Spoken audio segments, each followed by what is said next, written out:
Quite often, and quite often they also know who needs repairs within their congregation, and so it creates a natural partnership, and also a very fertile field for volunteers, because so many people in churches work in the trades. So if they they'll give up a Saturday to go out and help install some railings. um, so I think that's a fertile field. The other thing Churches and Rotary groups, I would oh yes, say. absolutely. Yeah. Rotary groups are super interested because again, it's like short projects, immediate impact. And so that's been for us where we've gotten a lot of interest. Yep. So we, in theory,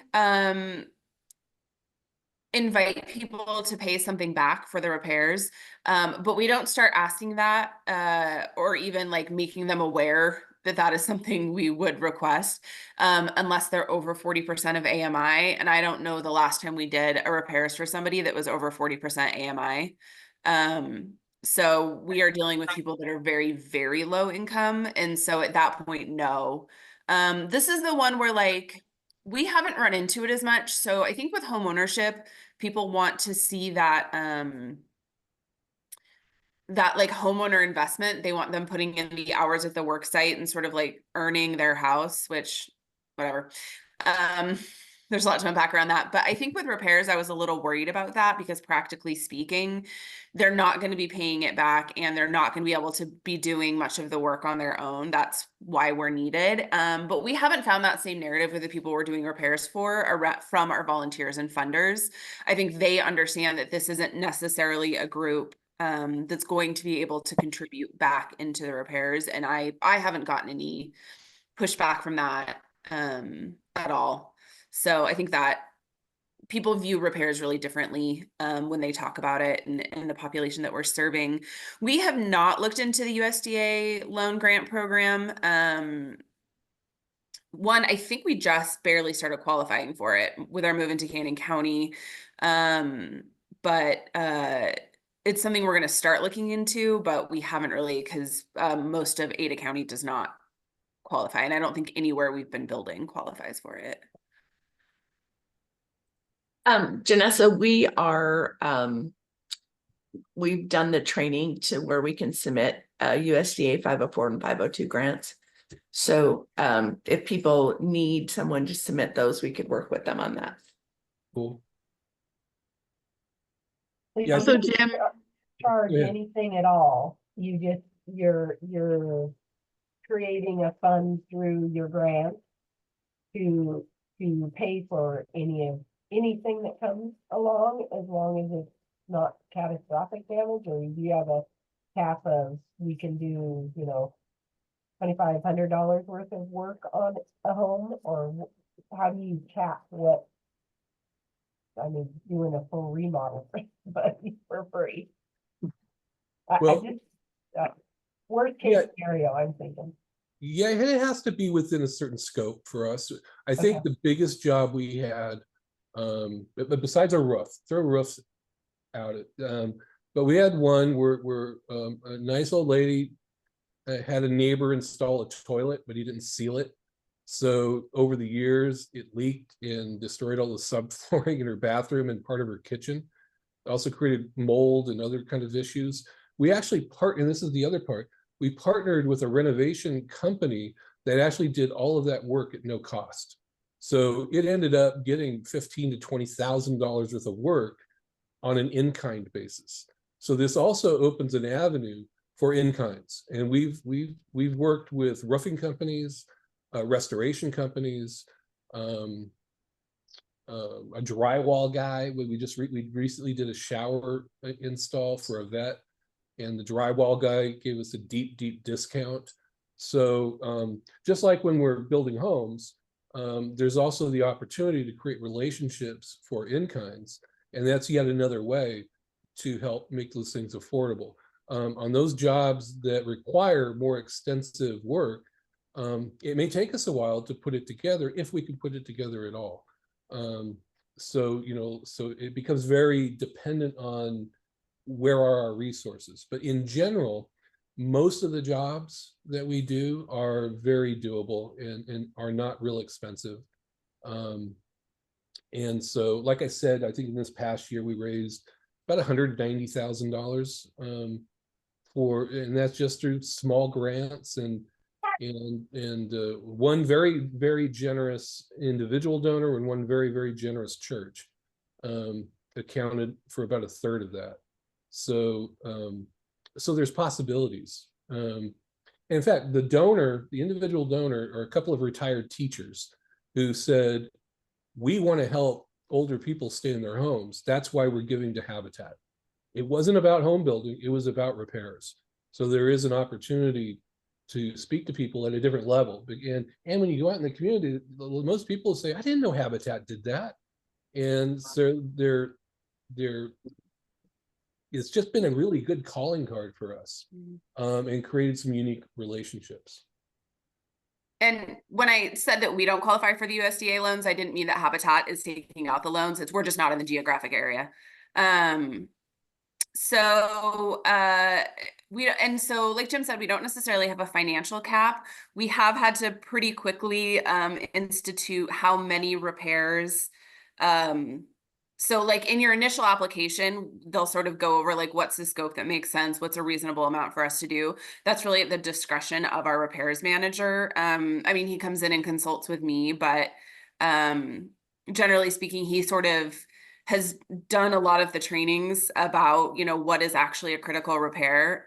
But we do have, I think it's, you have to wait 6 months before you can apply again.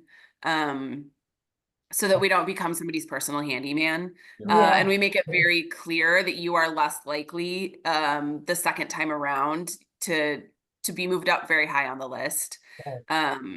And so, we have some people that are calling weekly. Well, can you come fix this now? Can you come fix this now? That's just kind of an inherent risk. But we have put a firm policy in place about that has helped a lot. As far as how many projects we complete in a year, I think we are at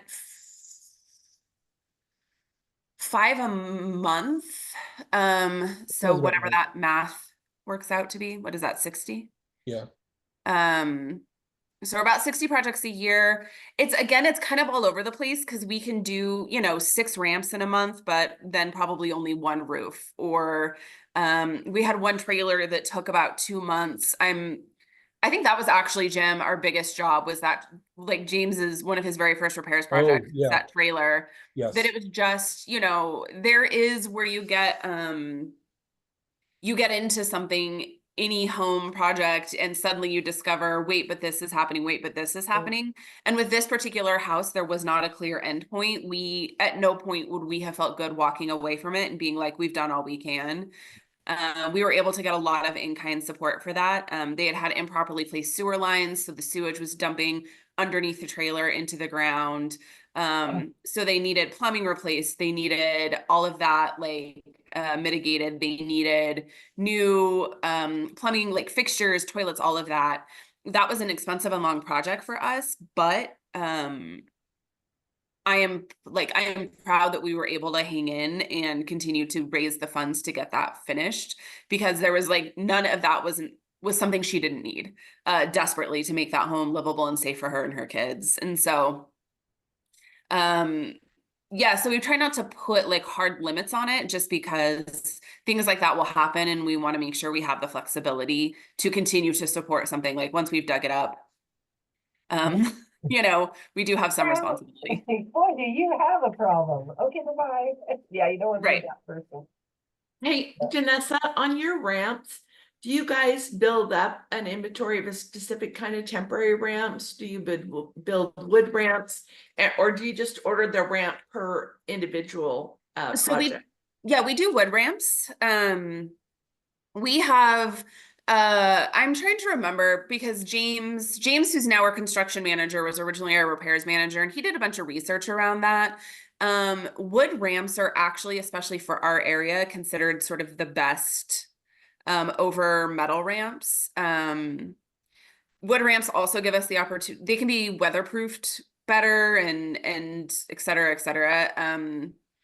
So they're more customizable as far as what is actually needed for each house. So we don't necessarily have like a build up. For temporary ramps, we refer people to Link, the Center for Independent Living. They have grant programs that help with temporary ramps, and then we're able to kind of come in behind for people who need a permanent ramp. And so, but yeah, the wood ramps is sort of what we discovered as best practice. It also allows for volunteer groups to come in and build a ramp together, which again is like it's a great win-win. They're better ramps and we get a lot of sponsorships that way. So thank you so much, Jim, and for coming in. Our next guest is joining us. I think that we might need to revisit this topic as we wrap up today, and we'll come back to it, and then we'll ask Jim questions. But I will say one more kudos before he goes. I hope you all checked out the link I sent for Intermountain Gas. It would be interesting to hear maybe at some point how he was able to foster that relationship with Intermountain Gas. But being on Intermountain Gas's website for weatherization, prominently here is Treasure Valley Habitat giving weatherization tips, and you watch the videos, and all of their different services are a bit highlighted, but also is done as a community outreach project. So thank you, Jim, for that. Oh, you bet. You bet. Anyway, thanks So for having me. Kevin, I look forward to yeah. seeing you all Thanks. in Deb. person. So welcome, Kevin Bailey with Idaho Nonprofit. I don't know if you will have a new name going forth in the future, but for now, I'm going to keep associating you with Idaho Nonprofit Center. I started with Idaho Nonprofit Center back when it was brown bag lunches. And we met in this tiny little room, and we all brought lunch, and we took turns with being the speaker and the helper. And so you've come a long ways, obviously, and now even moving into more transition. But thanks for joining our board meeting today. Yeah, that's funny. What year was the brown bag lunch? Let's not talk about age. That was a long time ago. I'll do the math and figure it out for you at some point. I'm always It hearing, is a very long time ago. yeah, I'm always hearing fun and interesting stories about our history. One of the first premises of what, I guess it was a program you could call it, was back in 2001. Kind of pre-digital age, right? Your internet's now kind of a thing at this point, but all the resources aren't always up there. And so they thought, let's have a physical like library of nonprofit resources. People can come in, check out this book. So we still have all these books from that little origin piece of our story. So it's just fun to kind of hear that history. Yeah, thanks for having me on. Do you want me to just launch into it, Patricia? Yeah, go for it. Yes. Okay. Yeah, I'll just let me pull up my slides here. I think I don't see a share thing, so if you can enable share. Oh, here it is. It is there. Oh, it's not turned on. I just need permission. Give me a sec. Let me just find the option to. Okay, there. Try that. Hopefully it should let you share now. Okay. Yep. All good. Yeah, as you reference, Patricia, we are just we're part of the Idaho Community Foundation as of right now. The Idaho Nonprofit Center is still an entity. It's not going away. In terms of what we'll call the fully merged organization at some point in the future, we're not 100% sure yet, but likely we'll just keep both of those names if I had to make a bet on that. My role will really be to continue to oversee all of the Idaho Nonprofit Center pieces. So I'm not really doing anything that's all that different, but I will have a few additional community foundation responsibilities under my portfolio as well, which I'm excited about and can continue growing in that area. But all of our staff are coming over in that merger. So as of Friday, our staff joined payroll with Idaho Community Foundation. So we are now we hit the go live button, and the next steps are working through some of the other HR stuff and payroll, or not payroll, but our bank accounts and all the fun operational things that go into that. So this is actually much more fun to talk about today than the last couple weeks of my life, which has been full of HR stuff. I just wanted to kind of start with a question too, and just get a sense from the group. What have each of you been involved? What has this group collectively been involved with as far as advocacy? And then each of you at your organizations, maybe a sentence or two around the table and kind of what that looks like at your organization, whether it's lobbying, research, testifying on things, meeting with legislators, whatever it is that's on that menu, just to take the temperature here. So, Patricia, do you want to start, and then you can call the next person? So, because I'm newer, I haven't quite completed my first year.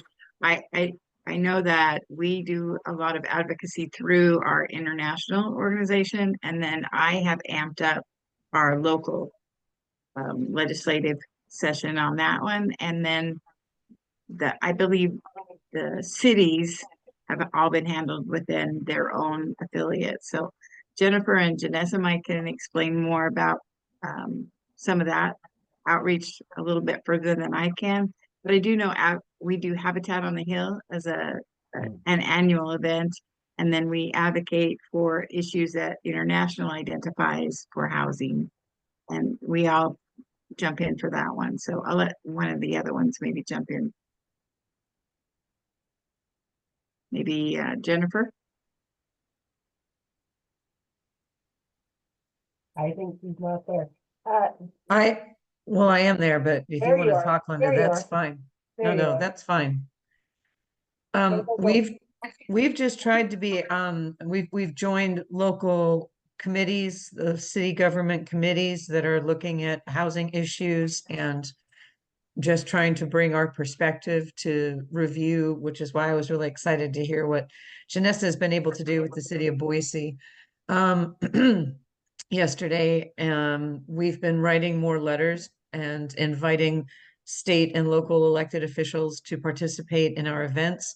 We don't necessarily have a good response, but there's a few of them who are aware of us and who support us and who try to come out regularly. County commissioners in particular seem to engage. We have a few Moscow City Council members who are fans of what we do, and I have to say it's been nice. Even when we're not necessarily intentionally reaching out to the group, but we just had to go before the City of Moscow Board of Adjudication to ask for a variance, and it passed, but along with an awful lot of goodwill. It was really nice to hear all the supportive comments for our work. And we were taking a very challenging lot to build on and turning it into an ADA accessible home. And they were thrilled. So Awesome. that was nice. Yeah, as we're doing the roundtable, if you can also remind me your geographical area. So it sounds like you're north central, Jennifer. We're in Palouse, so we serve Latah County, Idaho, Whitman County, Washington. So Okay. Moscow. Okay, sounds good. Someone want to go next, Linda? Yeah, in Twin Falls, we're part of the Housing Coalition and work closely with the things that are going on there and helping to bring housing to the forefront of lots of people. All of our commissioners and such are part of that monthly meeting. And like you say, so it's a hit and miss who's there, but the city is often there. So we've been able to finally get a warming center into our area and helping in that regard. Talk of a kind of a tiny home village such as Karen is doing has gotten through the possibility of the city actually allowing that. So the ears are opening. They're not so deaf as they used to be to the need in our community for more affordable housing. So, and the different interesting ways that they can make it happen. So I try and stay involved in that. Mm-hmm. All right, thanks. Should we go to James next, up in North Idaho? Yeah. Good to see you virtually, Kevin. I think, when was that? Was it March? March, yeah, March. It's been a while. Anyway, so I think this is all pretty similar. We work with there's a group here, the Housing Solutions Partnership, that's been pretty kind of vocal about trying to figure out new things to help with housing. We're doing a little bit of all that similar outreach. One thing that I am doing is I'm participating with the Habitat, the federal subcommittee, which if you saw the other day, the Homeownership Supply Accelerator, and this is the new kind of legislative push that Habitat's going to look for nationally, trying to get something that is more tailored towards home ownership opportunities. A lot of the current federal funding really gets targeted towards rental housing. And so the hope is in the next Congress, in the next House, to find champions and to work on pushing forward some legislation that creates something that is specifically targeted towards home ownership as opposed to rental. And there's a couple features of that. You're going to hear a lot more. A lot of this depends on who they can get as a congressional champion to try and do that from the federal level. But so it's a little bit of everything for Habitat across the board. I know that one of the things I always find is I get pulled in a lot of directions with the construction sites. We've been happy to have the state organization with Patricia. The hope is actually to do a little bit more of the advocacy at the state level that we don't always have the hours in the day to allocate for. So. Awesome. All right, Deborah's next on my screen. Yeah, what ED for LC Valley Habitat for Humanity. And we service both Asotin County in Washington and Nez Perce County in Idaho. Similar to Palouse, just right, right next to us there. To be honest, there's, I think, a limited capacity and bandwidth for us to go really deep in advocacy between our robust repair program, our building homes, some of the other, type of work that we're doing.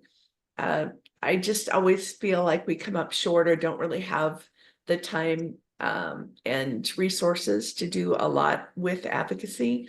Again, having Patricia should help us, I think, develop a statewide message. We do participate in the county like housing task force and some of that at the local level, but just not doing all that I think we could or should in terms of advocacy around affordable housing. Got it. Thanks, Deborah. Karen and then Janessa. Hi, I'm going to repeat something, everything everybody else has said. I work closely with the Housing Coalition here in Idaho Falls, so and I'm working with city officials at this point in time. But we're all happy to have somebody in Boise. It's really great to have Patricia there, doing some broader, bigger things. And James, I want to thank you for working on the national level with Habitat International. So I think we're all stepping up a little bit more than we have in the past. Advocacy seems to be taking on a bigger emphasis because we can't just build one home at a time anymore. We've got to do something to leverage all of this. And James, I was glad to hear that Habitat is pushing to get people to understand that building 100 or 1,000 more apartments isn't a way to help people. And our latest project, the housing cooperative concept, is kind of a middle ground between renting and traditional home ownership. So that's what we're doing here in Eastern Idaho. Got it. And you had a big win a couple of years ago with congressional I guess they don't call it earmarks anymore, but I can't remember the euphemism they use. Congressionally directed spending. Community project funding. There you go. And yeah, it's been a long road to hoe, and we can thank Mike Simpson for helping. But the inside story is it was just a gift because we requested 1 million, and somebody, a congressman from Florida, owed Mike Simpson a favor, and he upped it to 3 million. So. Awesome. Luck of the drawer. Yeah. All right. And then I think last time I screened Janessa. Yeah, so I was able to be part of the city, some of the conversations around the zoning code rewrites along with other affordable homeownership nonprofits in the area, and sort of continuing conversations with their affordable housing people at the city level.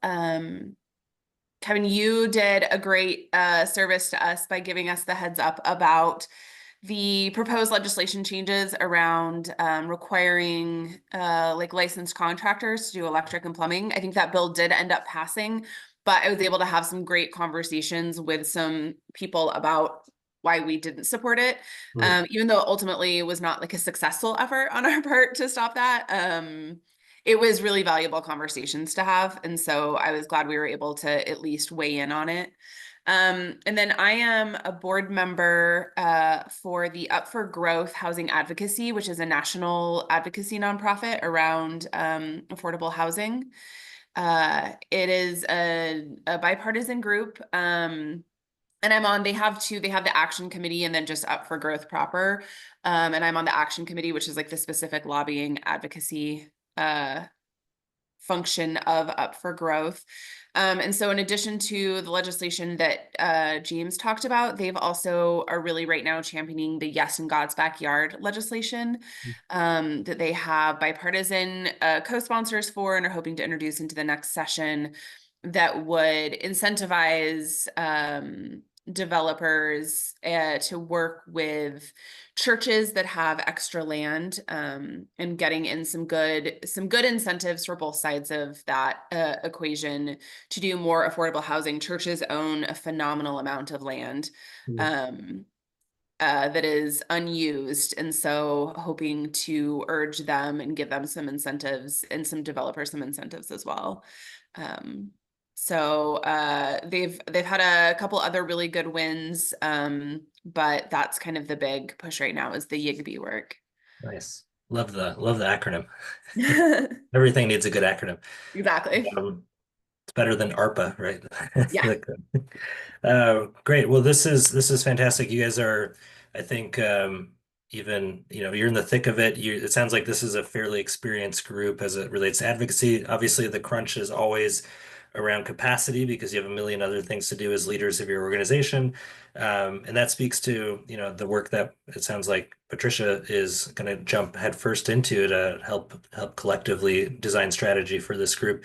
And I think just as a note, we'll talk a little bit about strategy in a bit, but one of our strategies and as an advocacy organization is to really lean on these local subsector coalitions or statewide associations. So you've got, your groups of United Way CEOs, you've got Association of Cities, you've got, all these groups that represent different subsectors, and having a direct contact with Patricia and with you all by extension is such a helpful thing, because our strategy, especially on subsector legislation, like the one Janessa referenced, where you've got that very niche, like contractor type piece, like that's too far in the weeds for us to take a stance on at a high level for the sector. But if we can play a role in getting that legislation to you or seeking feedback on something that we might take a stance on, because you're the on the ground implementer and the orgs that would be affected by that, that's super helpful. And then we can also, get behind any messaging that you're putting together or that International is putting together.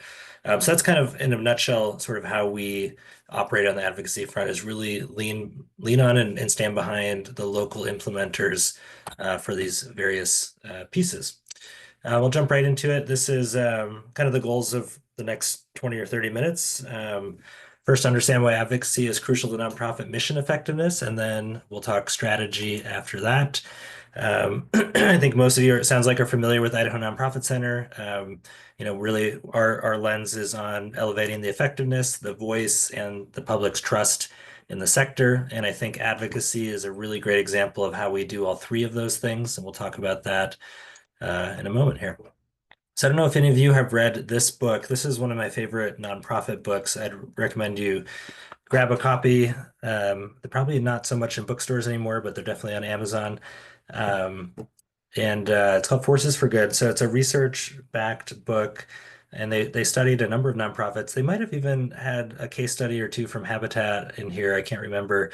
But they, studied nonprofits of all sizes and tried to figure out what are the 6 things in common, or those 6 high impact practices that really effective nonprofits do. And one of those practices was specifically about advocacy and about combining advocacy and service together in a way that kind of comes full circle. So, if you think about the direct program, the direct service work that you're doing, you're repairing houses, building houses.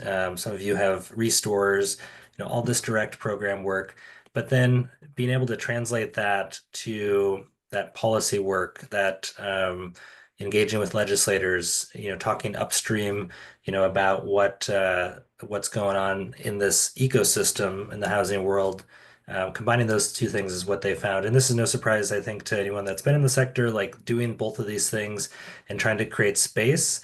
One amplifies the other and vice versa. So the more effective you are at advocacy, probably the more visibility you start to get for your programs and people start to understand how it all fits together and more money starts to flow in. So it is a virtuous cycle. We've seen a lot of good examples both in Idaho and around the country of organizations that start to really concretely build advocacy into their strategic plan and then see returns on that investment of time through increased fundraising opportunities, more grants. Even if those dollars aren't directly supporting the advocacy work, it tends to kind of amplify the whole pie. I think you all reference it. I think working at the systems level is so important, especially with the work you do. I mean, you all have an understanding that we're not going to build our way out of a housing crisis with one house at a time, but what are those upstream solutions that can help with that supply demand problem? When I heard James talk in March when we were up in Coeur d'Alene for the regional conference we were doing, he talked a lot about that and just really impressed with kind of the thoughtfulness that's going into these future strategies that will help our communities. And you guys are a key part of that and should be at the table of that. It sounds like you are, which is great.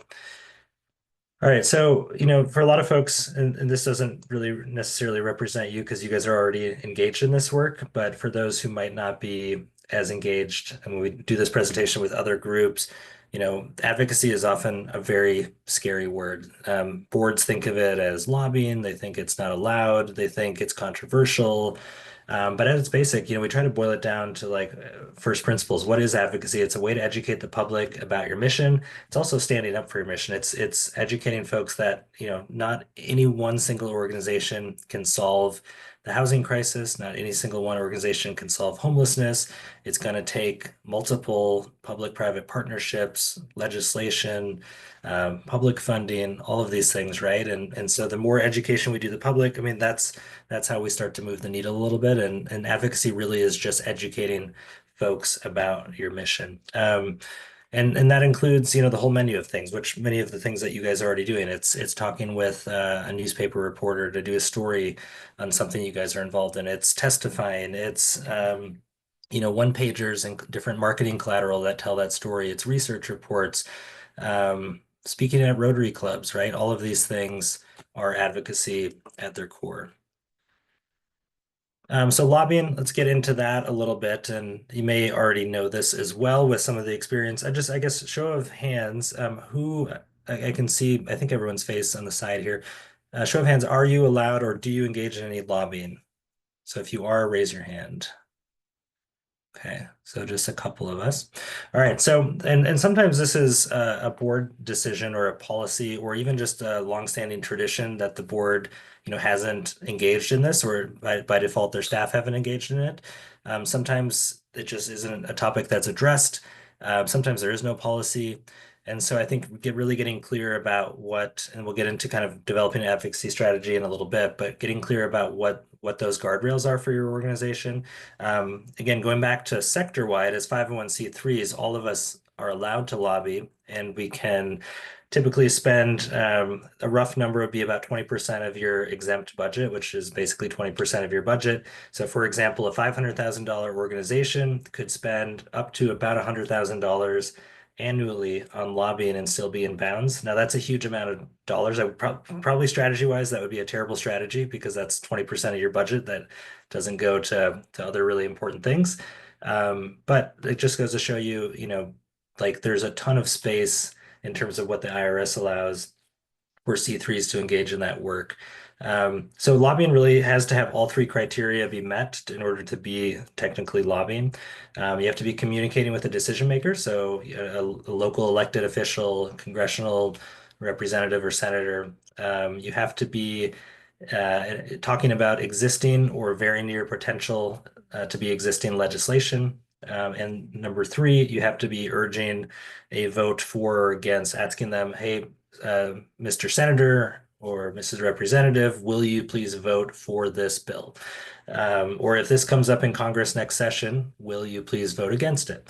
That third piece is key because you could do the first two things, and as long as, let's say your organization, your board doesn't want you to lobby, and that's totally fine if that's a policy that they have. You could do number one and number two, and not have to count any of that as lobbying because you're not urging a vote for or against. They might be able to discern or think between the lines on where you might stand on that or where your organization might stand on that piece of legislation because you brought them a great research report or you had this great conversation about the need and some of the solutions, but you haven't actually asked them to vote for or against, then you haven't technically lobbied. I'll pause there because sometimes that is a little bit technical. Are there any questions about that piece? Also, just ask, for background, is for those who don't lobby, is that more of a board policy? Is it more of, hey, we just haven't done that because we haven't done that? I guess what are the barriers there? Or it could be that you're just not yet comfortable with that, and that's totally fine too. I thought it was direction from Habitat International, but maybe I'm wrong. My guess would be, having come from a national network myself before this role with the National United Ways, that probably, I mean, it's possible they could have a policy against lobbying, but I would guess that if they're putting their name on pieces of legislation, that they're probably engaged in lobbying at a federal level. I'd be surprised if they weren't. That's pretty standard practice for the national groups to be pretty heavily engaged in lobbying efforts. I think the only thing that you might be thinking of, Jennifer, is they would prefer at the federal level, if we're lobbying for federal level things, that you would be involved with Habitat at a national level. They don't really want to see all 50, states lobbying for something at a federal level that isn't, a concerted effort. On the state level, they don't particularly give you a lot of direction other than the basics, like you really can only do certain activities. You can't lobby on behalf of an individual. It's policy that you're lobbying on behalf, and some of those other details. But I think the thing about wanting to have them work together on the federal level might be what you're thinking of on the general. Okay. Don't get engaged in that unless it's a national thing. So, okay, I don't mean to get ahead, Kevin, or maybe I missed it, but do we need to register as a lobbyist if we're going to do Yeah, all three of these things? Yeah, we can talk about that. Okay, sorry. Yeah, I actually didn't plan to cover that technical detail, but it's worth talking about as we get into the weeds here. So, just again, for your board's understanding, as you're maybe potentially putting together an advocacy strategy, reminding them that lobbying is just a piece of advocacy. Most of advocacy is not lobbying, but all lobbying is advocacy. So just knowing that lobbying really is just a slice of that overall strategy, or it's just one of the tools in the toolbox. You don't have to necessarily employ that tool if that's not a space that your board wants to play in. Again, if you can't lobby or if it's just not a place that your organization's quite yet comfortable, again, walking right up to that line with number one and number two and not doing number three or not urging a vote for or against, focusing on your most important stakeholder audiences. And for all of you, how would you just to help me understand the context, who would you identify as your most important stakeholder audience as it relates to advocacy? Is it local officials? Is it Congress? Is it the general public? I think for us, it's city and maybe county and then federal. I haven't spent a ton of time or effort trying to lobby at the state level. And so far my successful strategy has been city, county, federal. Mm-hmm. And that's probably smart because, honestly, coming from the Boise market, you would have not a ton of success at the state level because most of what the state level tries to do is actually they have a pretty heavy anti-Treasure Valley bias with a lot of legislation that gets passed, making it harder for some of that to happen. So anyway, that's probably a wise strategy. And Kevin, it's not just that. I think our state legislature has a really heavy bias against any kind of government intervention that, they're big fans of the bootstrap strategy, right? Individualism, all that. And it's a stark difference. Deb and I each have a foot in one in Washington State, one in Idaho, and the resources and the conversations even that we have with And, Washington has conservative legislators too, especially on our side of the state. Mhm. But just the conversations that happen in Olympia around affordable housing and the resources that are being made available are night and day. And so Yeah. Yeah. I have a dream that someday there might be a funded housing fund in our state if we can figure out a way to have it be a zero net impact or, Yeah. no additional taxes. But, I also am not getting too excited about that anytime soon. Yeah, that's such a great point. I was talking with a land trust nonprofit that operates on both sides of the border, and they had access to state funds in the six figures for a project, and they would never ever dream of having that in Idaho. So yeah, we're definitely playing a little bit hamstrung with that aspect. Number three, getting your marketing materials. I think if there's one place to start, this is a huge area to start. And whether that's national materials or more localized materials, or even as a state, talking about how can we co-create something that works for all of us about this issue, and then maybe having some regional data or regional impact that goes into that. That can be such a powerful tool, just getting really simple to the point, cause effect, here's the need, here's what we're working on, here's some solutions that can help. And then a roadshow, engaging with your identified audience, one-on-one events, etc. And then continuing to steward that relationship, thinking of advocacy similar to fundraising, tracking these in a database and a CRM, developing, I think of one of our strategies at INC is in the legislature to have what we call like our gang of eight. And the Gang of Eight, a lot of them were defeated in the primary, unfortunately, last year. It's a group of Republican legislators who are key committee members. So, for example, Senator Jim Guthrie from just south of Pocatello, he chairs the Senate State Affairs Committee. A ton of legislation that we track comes through that committee, and he's the chairman. And we've developed a good relationship with him and steward that relationship. And that's paid dividends in helping us get in the door to amend legislation that we're taking a stance on. So, don't think, hey, I have to steward relationships with 8 city council members and 3 mayors and 34 different legislators. Like, just try to identify what is that tangible, realistic amount. And maybe that's just 5 people, right, that are connected to that audience. Just a couple of other examples of some advocacy. I think social media, and again, back to that marketing piece, this is a great Boise Bicycle Project does a great job with this. You can really understand what their cause is by the content they're putting out. Doesn't mean everyone has to do it this way through social media, but this is just one example where a lot of their advocacy is very grassroots. They've identified their audience as users of the streets and the trails and the pathways. And so they try to reach those general public folks there through social media, through being creative that way. And I think they get a lot of advocacy done through that medium. Back when I was at the United Way, we, of course, had the Alice Report, which many of you are probably familiar with, that talks about financial hardship in different regions, different counties, lots of good data in there. That was something that we brought to our days on the Hill. Here I am with Senator Risch on a day on the Hill with United Way a number of years ago. And so, we talked about the Alice Report. We were specifically talking about childcare. And at the time, he was an advocate, and I think still is, of the federal dollars that were going to flow through to help with statewide childcare systems. And he was a big part of getting those dollars into the state. And then the state legislature, this is like 6 years ago, rejected those funds, about $6 million. And so it was just a whole mess of a thing where the state screwed up a gift wrap package that would have really helped families and the folks that were part of our stakeholder group. The Idaho context, it is election day, of course, so hopefully you all either voted early or have a chance to get out later today. But and if anyone needs to get up right now and go vote, I totally understand.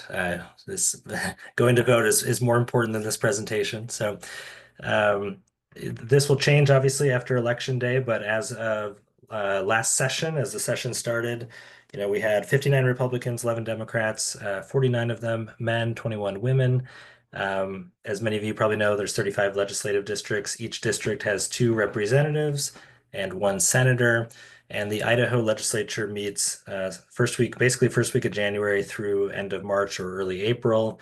Obviously, the COVID session, when COVID hit, those sessions were much, much longer and called into with special sessions, but generally they wrap up their business by early April at the latest. And by then, everyone's totally exhausted with it and ready to go home. So that's probably a good thing. We'll dive into kind of how do you follow the action. And I've got some different categories here. So let's say you're a nonprofit professional who's a total glutton for punishment. Your job requires it. This might be Patricia on this group. Your job requires it. Not that you have tons of time, Patricia, but I'm guessing you might take the lead on more closely following some of the state legislation or coordinated with me on that point. So there's some great sources. I'll show these in a second. So direct from the source, you can actually sit in the legislature at any point, any of the committee rooms. You can sit in the balcony of the House or the Senate side when they're fully called into session for a vote and debate. I know Public Television does a great job, and I'll show you their website in a second, of streaming all of the different committee rooms as well as the House and the Senate side. Let's say you're a person who doesn't have a ton of time, but you need to kind of keep your eyes on things. I think that's where we come in. Subscribing to our newsletter just at our website, idahononprofits.org.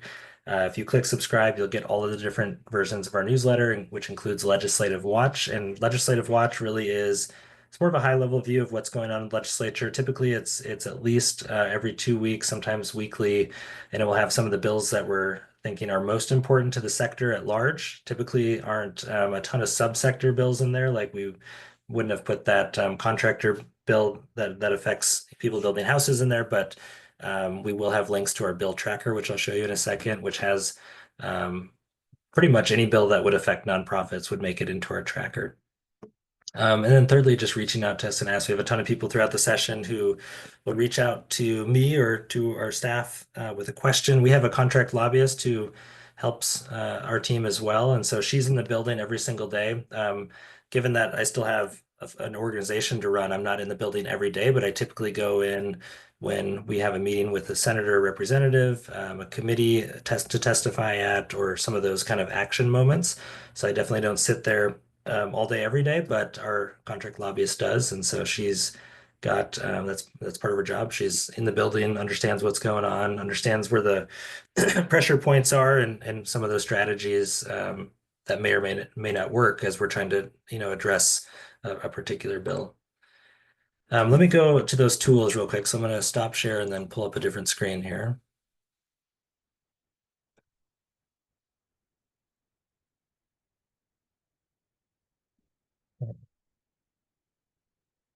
Oh, that's not the right one.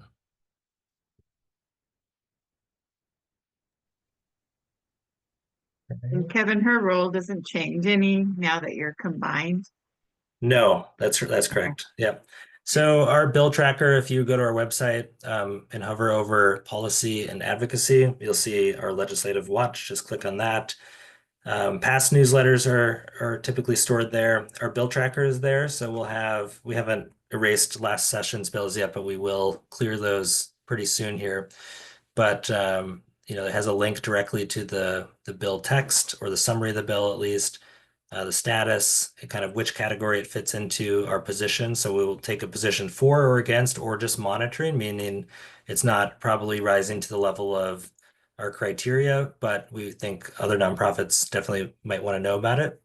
And then if we have action resources like a sign-on letter, typically we don't do a ton of sign-on letters. Those aren't super effective in our experience, but every once in a while our partners will. We may link that there. You can see some of these sign-on letters linked as well. So that is the bill tracker. Let me show you Idaho Public Television. If you just Google Idaho in session, they'll have the committee calendar for each day, and then you can just jump right into any of those chambers or any of those committee rooms. And the feed is super high quality, often subtitled. And so it's just a really, really great public resource to track. And then lastly, I think equally important, and you all probably have a good beat on this, but sometimes educating our public is part of this. And so, understanding who's your legislator, especially after today. What I always like about this tool is we can click and there's often a great little bio here. And so trying to figure out, or is there something in there that I can connect with? Is there, maybe they went to the same high school or they grew up in the same town or they have a similar profession. the bios are often great places, especially just doing a Google search and seeing what's out there. Not every representative or senator has a ton of info on that space, but that's a great way to just do some initial public research on folks. All right, back to the slides here. All right, this was our policy or legislative agenda for last year. And so we had 6 basic categories, and likely this year we'll have a similar roundup of issue areas. We might have some slight differences or tweaks here and there, but we're still compiling a lot of that and proposing that to our board.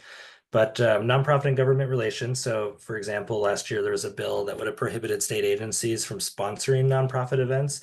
Typically, events are something nonprofits are good at. We're good at bringing the public together. And then oftentimes state agencies, let's say health and welfare, has an education about the polio vaccine. They want to be at that place to educate, a place where young parents and young kids are. And so they pay for access. It was, other examples of that at different events. And it was unfortunate that there was some political motivation behind a bill that would have prohibited that. We were able to get in and basically kind of neuter that bill and make it a version did pass, but it kind of just codified how things are already done at state agencies. So keeping our eye on things like that around how nonprofits and government agencies relate to each other is super important. Building public trust, transparency, and accountability. Making sure that we have the right checks and balances in place, both at a federal level and at a state level. Our state is actually pretty hands-off when it comes to regulating nonprofits. You all probably know that you file your annual Secretary of State's report. In that respect, to your question, I think was it Jennifer that asked it about how do I register as a lobbyist? So if you go to the Secretary of State's website, you can follow that path. There's a special portal where you sign up. It's as simple as giving them your email, creating an account, and then every month during the session, you just log your expenses. So expenses could be, taking a legislator to a lunch. We don't typically do that, so we don't usually have expense there. Our expense is basically all staff time. So I will ask our staff to sort of tell me how many hours this past month did we spend on lobbying. So it means, did I go into the Capitol to testify against a bill? So I count that time, and then I calculate an hourly wage rate, and then I report that. So every month in that portal, you'll see when those reports are due. So if you are lobbying, it's pretty straightforward. It's not a super difficult process, but I think the biggest thing is just keeping track of some of those expenses, like your own time or your staff's time, and then any materials, printing, or anything that's produced, any direct expenses. You probably typically wouldn't have a ton of like direct meals or things like that, but that is another category, and it kind of lists it out by category. Charitable Kevin? giving, yes, go ahead. Kevin, can I ask a question there? Do you see that as an action we should take to register as lobbyists? Or I would think for sure at a state level, you probably should, Patricia. okay, And then, okay. leave it up to individual agencies to figure out if that's something that's part of their strategy. And if you are going to be engaging, you definitely want to make sure you're registered and above board on that. I mean, it's possible. It's not like anyone's coming to track you down. It's possible to lobby and sort of absent-mindedly not report it, and it's not like there's going to be someone at your door tomorrow. But so I'm not saying you shouldn't, but I'm saying it's a loosely regulated system. You should do everything you can to try to be above board so that there's absolutely no questions on that. Thank you. Charitable giving in the tax code, just there's some federal legislation that would incentivize charitable giving, maintaining and enhancing federal and state budget appropriations. This is a big one across our state because there isn't much money in the state budget for nonprofits, and even some federal dollars that get rejected. The most recent example, the summer Sunbucks, that was a summer feeding lunch program that was federally appropriated but stopped at a state level, so we didn't get access to those funds. Workforce development, employee recruitment and retention, bills that we have the Workforce Development Council now in Idaho and different apprenticeship programs. So that's been a real boon to the sector and to various nonprofits who take advantage of that or that fits well with that, the work that they're doing. And then promoting civic engagement. Nonprofits are historically very involved in getting the community involved in issues that matter to the community, whether that's getting out the vote, reminding folks to get registered to vote, getting involved in the type of work that you guys do, volunteerism, all of that fits into that. So, if we were to see a bill, for example, that makes it extremely difficult for people to volunteer for nonprofits, like they're going to have to give you their name and social security number just to volunteer and report that to the government, like we would be like, that's crazy. This will have a huge negative impact on nonprofits, and we would, that would be something that we would lobby against, right? So that's an extreme example, but the important role that you all play in civic engagement is huge. We have a toolkit if anyone's interested in this. I won't spend too much time on this, but if this is an activity, if you're needing resources to have these conversations with your board, just reach out to me and I'll work with you to get you some starting points and some things that you can maybe actionably take to your board to sort of assess where you're at, where you'd like to get to. And speaking of taking action, this is kind of simplified here, but again, starting with your board, do you have an advocacy or policy committee? Forming a committee, creating a charter for that. Maybe the charter is as simple as we want to form something that is looking at how public policy is affecting our organization and our stakeholders, right? That's the goal. That's why this committee exists.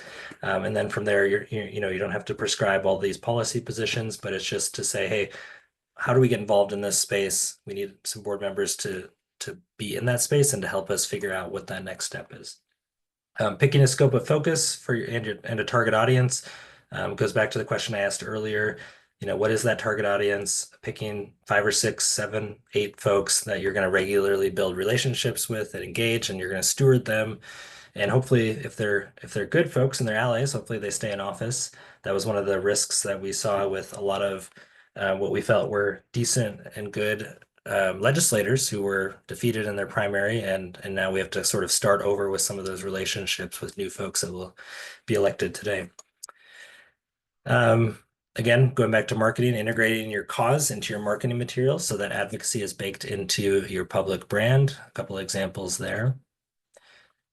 Creating or co-sponsoring, co-signing on relevant research reports. So if there's something that International is doing, or even other housing groups, or IHFA is doing, getting involved, being at the table to help get your name on those things goes a long way, because these things do get in front of policymakers, and even if it's just your logo as being a part of that, I think it's that signal that you're at the table, and that's important.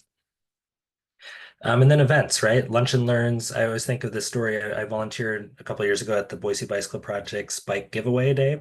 And the event is truly like a feel-good event in Boise. It's mostly refugee community members who have come and arrived in the last year, coming to get a bike, their first bike for their kid, right? And through this process, you sort of learn the hardships and the stories of what they're going through as they immigrated from war-torn parts of the world and are trying to find jobs in the state, and navigating that. And even some of them, as they're getting up to speed on the language, you're learning about some of those barriers to transportation. And specifically for Boise Bicycle Project, this idea of educating the public on issues of transportation access was part of this event's goal, right? And so you see that firsthand. You're doing something good, you're volunteering, but you're also taking this message away that, oh, it's not as easy for everyone. The bus doesn't run as much as it should. We don't have as many bike lanes. We don't have ways to walk to work. What are those barriers that are in our community that are making it harder for folks? And then lastly, consider lobbying as a strategy.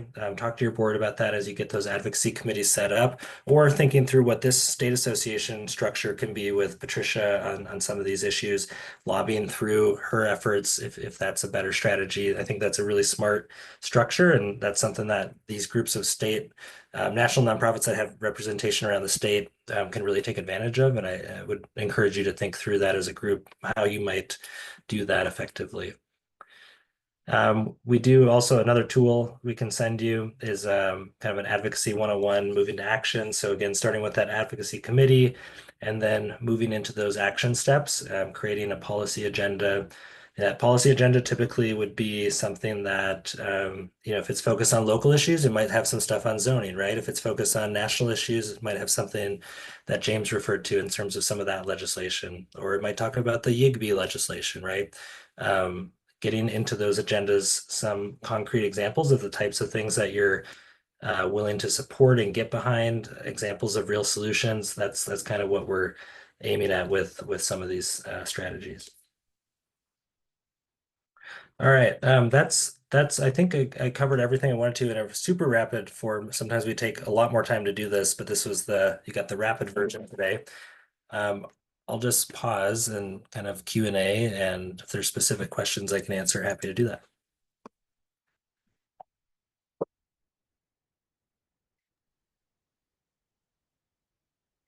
One of them I have is, how do we get in front of the bill? That's one of the things that I'm having trouble identifying before it gets into a committee. Is there a way to find out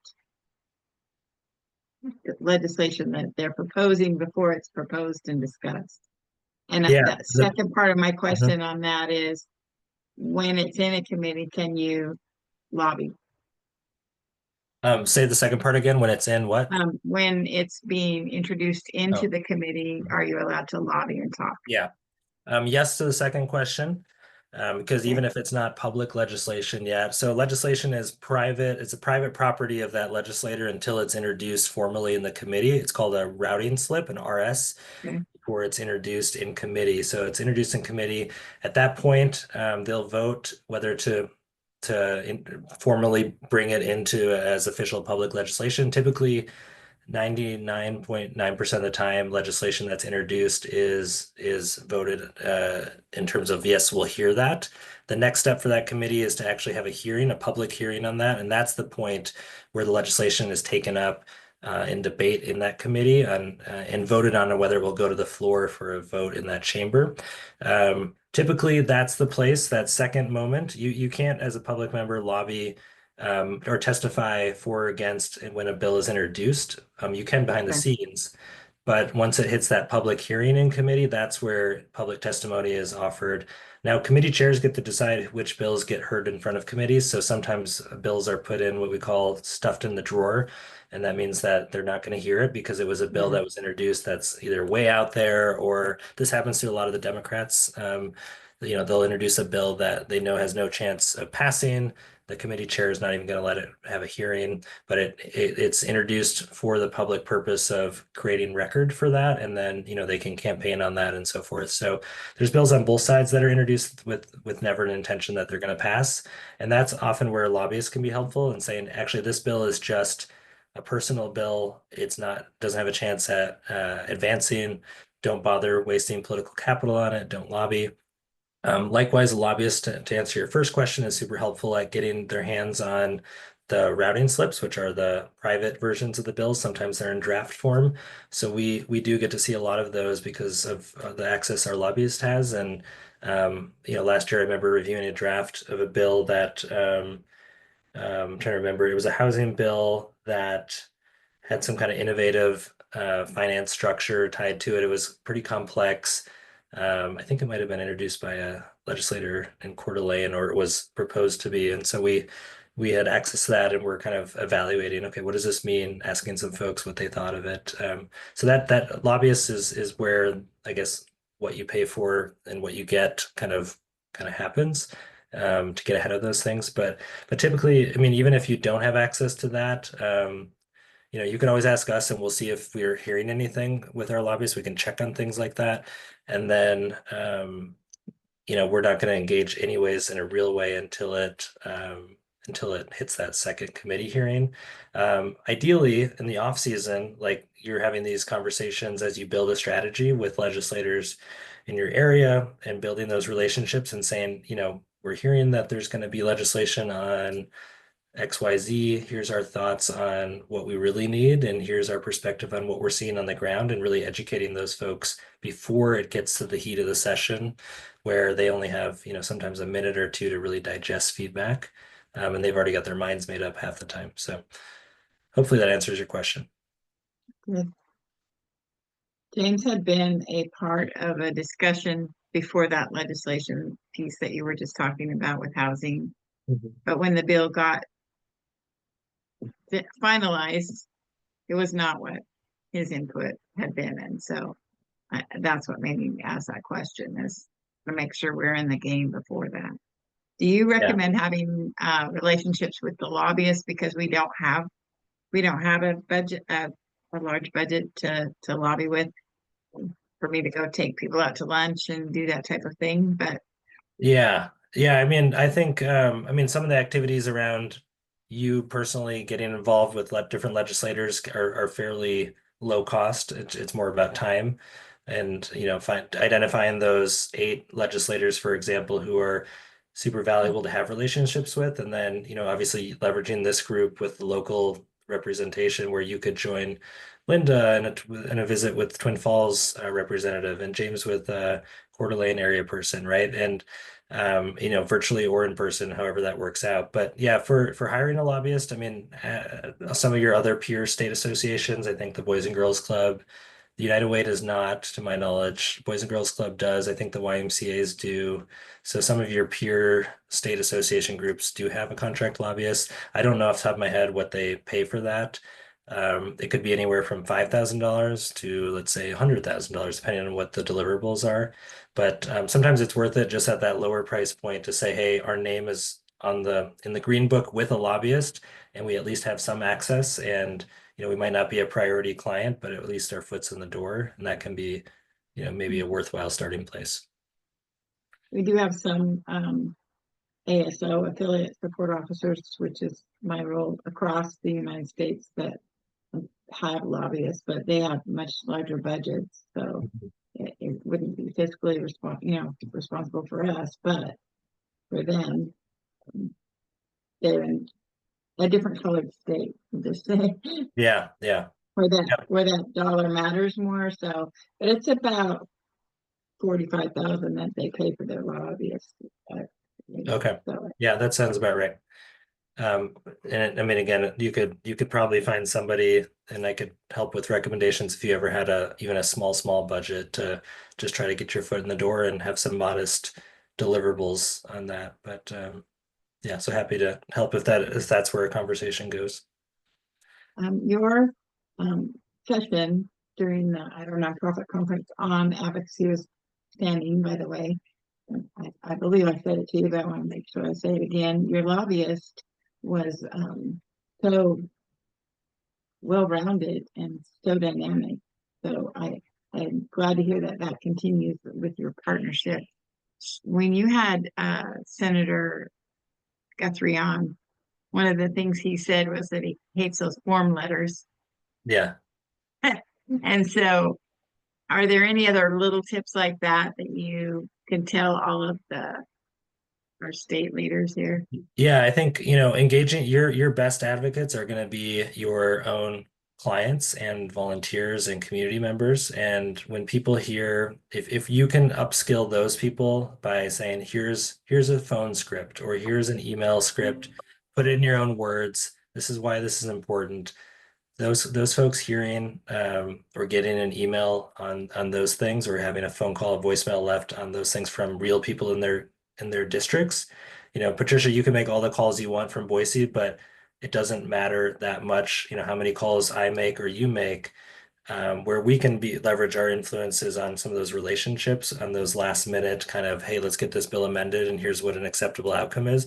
But when it comes to shaping legislation upstream, it's going to be those, constituents on the ground. So that's where I would say, figure out if part of your policy is like, how do you educate folks who have benefited from your programs, that we want them to be advocates, hopefully donors, hopefully volunteers engaged in the organization. And advocacy is a way to engage, your future donors. And so what are those materials and skills that you're giving them that can get them involved in that? So I do have to jump to an 11 o'clock here, so I'm gonna make a hasty goodbye. But please, Patricia, we'll continue to connect on strategy here, and then happy to be a support for this group. This is a great network and a great group, and definitely central to kind of part of that strategy that we have to plug in.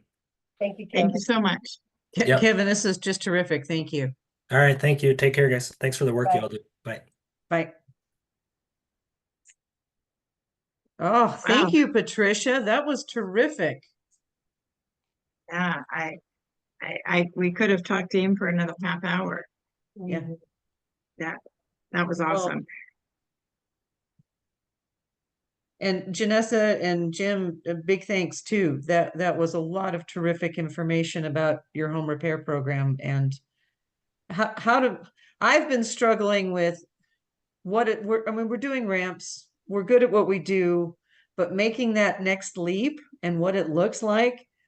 I may be calling you or calling your home repair manager to just figure out what the nuts and bolts look like, because frankly, if you've got something set up that's working, I'd just rather replicate it than try to reinvent the wheel.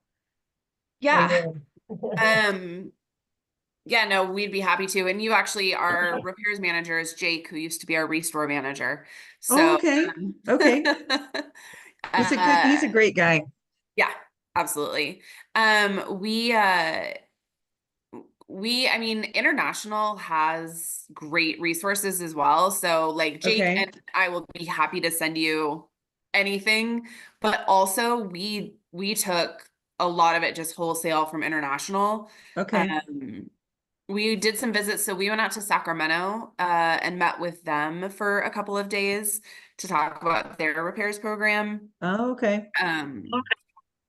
So there's some, but what they're posting just sort of on the SharePoint is like actually really, really helpful. I think repairs is the time I've been the most grateful for International and that wealth of resources, because it's truly been phenomenal for us. They have Repair Corps funding and grants that they offer. We're finding that to be like labor prohibitive, essentially. So right now, Jim is in the process, I think, of applying for a grant. And I mean, they want us to have social workers on staff to do counseling with all of the recipients, especially when working with veterans, and make sure that everyone has trauma training and just kind of on and on. And I was like, guys, this isn't realistic, nor has it been Jake's experience when he's building a ramp for a veteran that he's needing to do trauma counseling with the guy. To me, that's just their employees being bad at setting boundaries, not an actual need. But that's me editorializing. But generally speaking, International's information around the repairs program has been really, really good. But yeah, we are happy to continue to have conversations as well, of course. So I did apply for the Repair Corps 13 grant. Jim had showed it to me, and Sandpoint in particular didn't have the resources to pull it off. Since they only have restore managers, they're only paid staff. But it was arduous just to get through that. And I do have to go back and do the trauma training and creating the social services network. But you know, I have doubts that I will get that grant, but I can definitely see what Janessa was talking about. I had no idea I'd have to say what kind of trauma training I had taken. So anybody else have questions or input on the ramps and rails and aging in place that we awesome. I think James said he had to step away, so I'm not sure if he's back. I'm back now. You're back. Okay, My perfect. video's being a little weird. There it is. All right. Okay, there we go. So I'm trying to figure out, let me get where we were ending yesterday. I'll just start off with the grants, since that's where, since we were just talking about that, I did apply for the grant for advocacy and received it. That $3,000 is what we received. It's already been put in our bank. I applied for assistance to attend Habitat on the Hill. That is February 11th through the 13th. Janessa was outstanding at it. I don't know if she has it in her budget to go. I'm not sure that it was. No, since we have. Patricia, we can't hear you.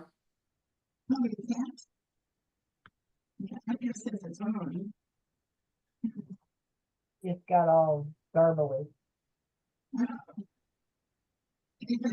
Video. Nope. I'm not sure what to do because, Got it. That's There you go. is that it? Okay. I think it might have been because I put my notes over something I shouldn't have. There we go. I'll put that back on and see if that makes a difference. Habitat on the Hill is what I was trying to talk about, February 11th through the 13th. I have applied for assistance to attend. I wanted to see if any of you were planning on attending. I didn't find it extremely beneficial that we were out there for our 4 people, but we are showing international, and being a part of that was beneficial. I made relationships. You saw the letters that went out to the legislators. I have had conversations with staff for Simpson and staff for Rish, and then personally with Russ Fulcher, but he's on a campaign trail, so that was a very small conversation. And I have not connected with Crapo's staff yet. So do any of you plan on attending? I think it's beneficial for you to attend. Palouse won't be attending this year. We're probably going to switch to an every other year calendar. I think certainly from my experience the year I was out there, I think it's really beneficial to have a homeowner there. So if we can, someone among our affiliates, if we've got a homeowner who could be present and speak from experience what it's like to be in this program and the benefits, I think that would be worth doing too. I think we Somebody could have a- also accomplish that with pictures. If you guys could make an effort to give me some Sure. marketing pieces to go out there. Janessa can tell you that very little interest, unfortunately, was my impression. She can probably weigh in for that a little better. And we were only in the room with the legislator once, and he talked about the border. And so our homeowner that was there was not effective at all. I wish to say that they were. Unfortunately, they weren't, but they were effective to obviously the staff. So, Janessa, do you want to? Yeah, I mean, I think for me, whether or not we prioritize attending, I'm curious to see, and they may have sent it and I haven't really looked at the materials, what Habitat is asking us to lobby on behalf of this year. If it's something that I think is actually worth our time, I would maybe consider it. I haven't been super impressed the last 2 years with the legislation that International has asked us to advocate on behalf of. And so I don't know that I'm willing to spend the funds to go for something that I'm struggling to be supportive of. So I think I'm reserving a little bit because of my work with Up for Growth. Right now, I'm finding that a more beneficial place for us to put our resources, but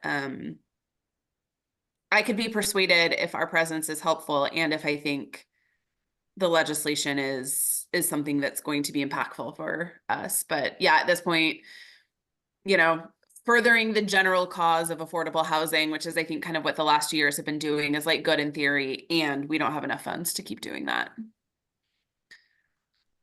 James, do you have given your committee Yeah.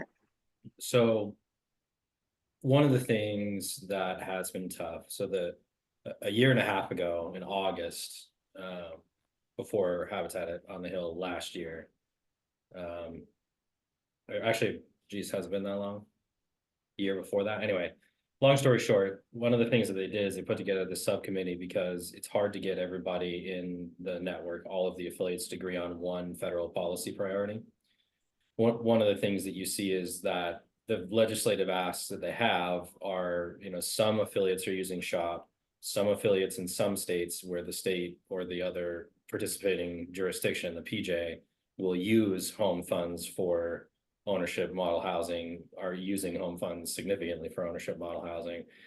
Unfortunately, here we don't get a lot of focus on ownership model housing in the home funds through Idaho Housing and Finance. So the legislative asks have been relatively focused on existing legislation that is for, that some parts of the network are utilizing. The goal was to have a new piece of legislative priority that would be something that is a big piece of priority. It's kind of like pie in the sky that, they threw out all the possibilities. And so this new program, the Home Ownership Supply Accelerator, the idea is to have a federal level program, probably administered at the state level or otherwise, because otherwise you need a whole kind of department, or you make the Department of Treasury do it. But anyway, long story short, those are more in the weeds later. But the idea is that you would have some sort of dollars that if there is a affordability gap, that this program pays for it. I mean, essentially it's call it down payment assistance, whatever it would be, it supplies money for people to be able to buy a home that they wouldn't normally be able to afford. And it's done at the federal level, specifically targeting home ownership. And so the real question that everybody wants to know is, what are the details? And that's hard to answer until you get, you need somebody in Congress to be a champion, on both sides, and in the Senate and the House. You are going to have to deal with the details after that. So they're trying not to get too into the specifics on the exact legislation until they get some more information on who is going to be, working with them, which congressional offices, et cetera. But the idea is to push that as a priority to get some sort of supply fund that is at the federal level that would be available for home ownership specifically. What they would like to do is then figure that out in the next couple of weeks, hopefully have a champion before February, and then be able to give those details and have that be the big ask in February. They believe they have maybe primed some individuals. We'll see what the election does in terms of control, and influence in the House and the Senate, but they're just kind of like waiting with bated breath for the next couple of days to shake out and then figure out who the representatives are, and then basically work on those representatives, get somebody to sign on to champion it. And then once you get that person, then you got to figure out what's politically viable. Like if they're going to champion it but not give you everything you need, there's a little bit of a negotiation there. So long story short, you won't know yet. It'll be probably as close as it can be to February before they get that, but their plan is to have that be the ask this year. It's just light on details until we know more about what happens with the election. So they haven't, Janessa, sent that information yet. The first meeting is later this month for I think you're talking for the about advocacy. State coordinators yeah, also was another deal. Yeah. So I'll be there in February, specifically one of the plenaries. I always say that wrong. Plenary meetings. Yeah. They would like us to talk about that process, having been involved with that group, trying to figure that out. And there's been, affiliates from across the country. There's been ASOs as part of that. So that's the story there. It's just the problem is it's light on details, and so that doesn't help you at all until we get some more information about what that's going to look like in more detail. They're hoping to be able to finish it. It may be that the timing's wrong, other than basically going to the people that are our representative and saying, are you interested in working on a program like this? Which I know you're just going to say none of the representatives in Idaho are going to be interested in that kind of federal spending, but that might be the goal of this Habitat on the Hill, is to find the champions still, depending on what happens between now and February. And then the following year might be that you have actual legislation in hand that we are working to actually try and get people to sign on to. So depends is unfortunately the answer. Okay. I know that this probably relies heavily on the outcome of today, but I recently spoke with the Idaho Black Coalition Community Alliance, Idaho Black Community Alliance. I spoke at one of their events, and she's interested in collaborating if the 25,000 first-time home ownership gets introduced. Have any of you had more input about that, or are we just kind of waiting for the outcome of today? I'll say this. One of the reasons that you saw that message the other day I don't know if you all were paying super close attention, Habitat sent out their initial communication about this homeownership supply accelerator idea. They wanted to do it before the election because they didn't want it to seem like they were particularly targeting one side of the aisle or the other. And that was true. Like the idea is that it may not be politically popular on one side of the aisle or the other, but we tried to settle on a priority that made sense for home ownership in general. But they did want to get it announced a little bit early so that regardless of the mix, the political mix in the House and the Senate, that this wasn't a response to some sort of result from the election today on, leaning one side of the aisle or the other. We'll see if that's meaningful, but that was one of their plans, was to try and keep it a little bit more neutral and not appear to be partisan in any way. Okay. It just feels like maybe the return on our investment would be better trying to do our own kind of on the Hill thing at the state legislature than to, with the exception of James, which is, I think, because of the committee and legislation that he's working on, but it just seems like, if we took that time and dollars and tried to start building up something on the state level, that we would have more return on our investment.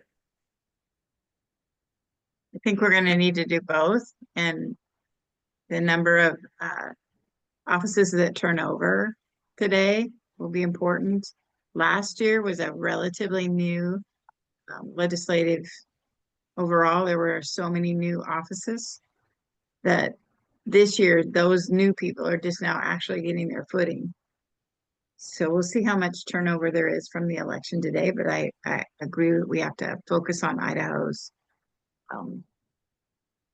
So before I forget to say this, go ahead, Deb. Sorry. Oh, I don't think that we have the money or the capacity to do both well. Yeah. And so if I had to choose, it would be, I think, at the state level. Yeah.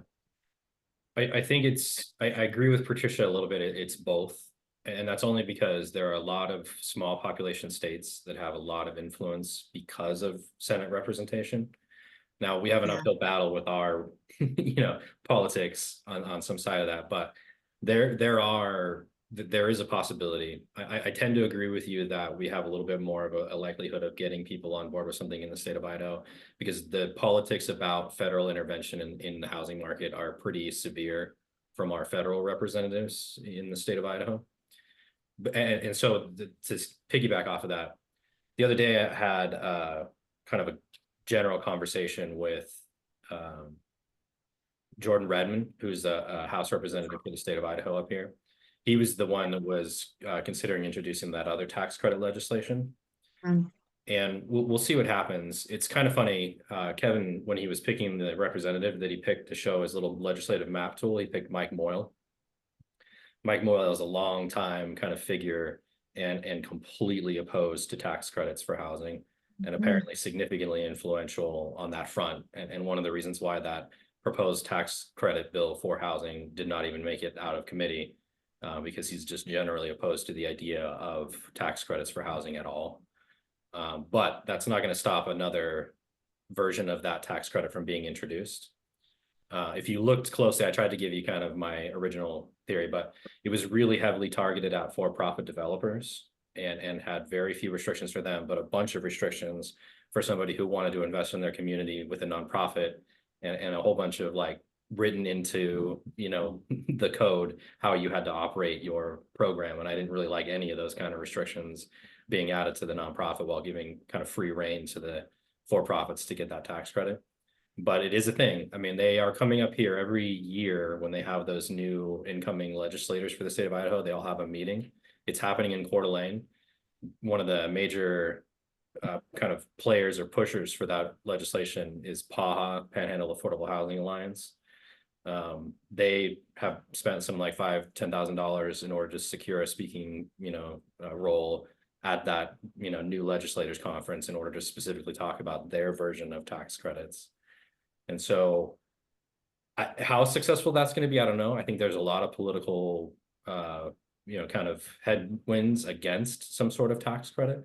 But the thing is, the tax credit reduces taxes on businesses, and other people who are doing this. And so from when you talk about, a cost perspective, yes, it's going to cost the state money in terms of lost revenue. But if you talk about small government reducing taxes, there's an argument that might slide in under the radar for the, politics that we have here in terms of the way that people view government. So I'm not sure it's one of those things that's entirely out of the realm of possibility. And so the risk, Deb, is that if you're not involved with it all the time, then you're not part of a conversation when that window of opportunity happens. And so that's why I say when Tricia says, I think you got to do both. There may be a time when the politics change in Idaho. It might be 10 years from now at the federal representative side, but we have to kind of be participating in the future if we're going to ever have that seat at the table when that opportunity comes up. And I spoke with the lobbyist for the Idaho nonprofit, and she highly recommended creating relationships with the lobbyists as much as I'm trying to create relationships with the legislators, so that when they're sitting in there at the floor and something comes up, that they have somebody on speed dial, which I would defer to one of you, but it would be somebody on speed dial to answer those questions and lend support or not. Part of the problem is some of the people on housing would be like the Building Contractors Association, and we're not always on the same side of the fence. Like, they would have been entirely for how that new legislation James was talking about, because it benefited some of those builders. So getting to know all the lobbyists, I think, are beneficial. But I had not planned to register as a lobbyist. Can you guys give me the input on that? I did not realize that till he said it. Yeah. I didn't. I just done it as we're just out here asking for support, but not as a registered lobbyist. You guys want to weigh in on that? So it seemed, for what he was sharing, that it would be, at least for you, appropriate to go ahead and register for that. But James, what are your thoughts? Yeah. So I think Kevin's got some good points. To be fair, you don't have to register as a lobbyist when it is related to your nonprofit mission. Yeah. Really? If it's specifically related to housing, you don't need to register. But there is a question on your 990 that specifically, if you spend over a certain percentage of your budget on lobbying, that you have to answer yes, and then you have to have a higher level of record keeping for that. And so the point is to understand how much time and how much money you're putting into lobbying, so that you know whether or not you're going to trigger that. And then I'll send this around real quick, actually, since I'm thinking about it. Habitat has a one-page, or not one page, but a document. It's a guidance memorandum, one of those things that their legal department has sent out at various times, that is specifically for lobbying. And so it has some more of the specifics, but the highlight is it's a substantial part, and it's an expenditures test, and et cetera, et cetera. So it really is kind of variable depending on the size of your budget. And so let me just read this, and then we can talk about more specifics. But under the expenditures test, an affiliate with an exempt purpose expenditures, i.e. housing, under $500,000 can spend as much as 20% of those expenditures on direct or grassroots lobbying. That's, I think, the 20% number that Kevin is talking about.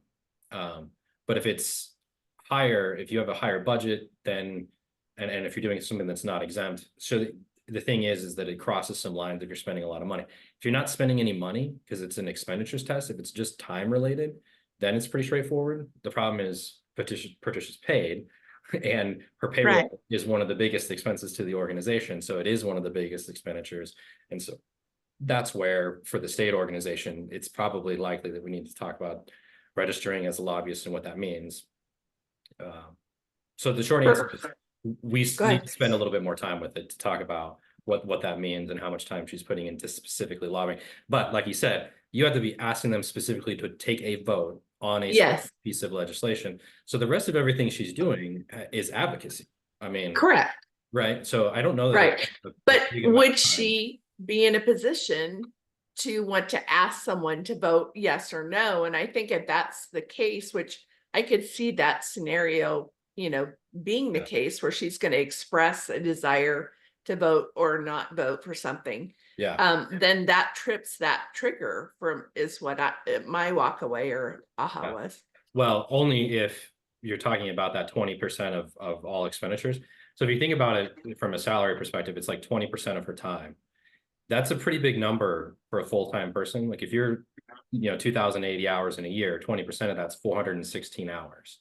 So if she's having one conversation at one time for an hour and then says, hey, you should vote this way, you're not getting near 20% of her time dedicated to officially lobbying. So I think that's probably pretty safe as long as she sticks to housing related topics. But that would also be one of those things where we might want to just get advice on that specific subject. While I appreciate Kevin's experience, I think it's something that we should get specific advice from, say, somebody else who is possibly in the legal field when it comes to the lobbying answer, as opposed to just Kevin's general experience. What about Michonne over in Washington State? So I they think- hire a lobbyist. Yeah. Yeah, but I mean, but no, I don't think HFH Washington is registered as a lobbying organization, but Just they my hire a thought. lobbyist. but the thought process is, what is their why or why not? If Mhm. we're looking for some additional Yeah, input. well, and the other one who's good at interacting with state agencies is Shannon in Oregon. And I think she would have some good advice too. But I think James is right. That was surprising to me, those three criteria that Kevin shared. So I think we do need to get a little more information. And Patricia, just be careful what you're advocating for in the Right. meantime. Yeah, because I'm not clocking specific time and sending letters and reading emails about legislation Right. and all that, because I've put it under the umbrella of advocacy. So as long as it's only those times I specifically ask for, that's not such a huge ask. But the topic did come up at the ASO conference, and they were paying between 45 to 60,000 a year for lobbyists. So there wasn't anybody in the small dollar I've got the category, but they're doing some pretty heavy legislation in Well, their and states. we're a long way from that, right? We're very long way from that. So We need to be friend building and relationship building right now. Yeah. Like with yeah, the realtors and the Association of Builders and all those groups, right? Because there's Right. going to be some common ground and IACI and the State Chamber of Commerce, right? These are Right. employee issues, and they should be our champions as well. At least that's what I think is we should be in the kind of the friend building and awareness building phase. and that's probably where I was going with that direction of trying to get to know the lobbyists, which was Okay. actually at Kevin's session. That lobbyist she recommended that you get to know the other lobbyists. So Okay. just more as a relationship building.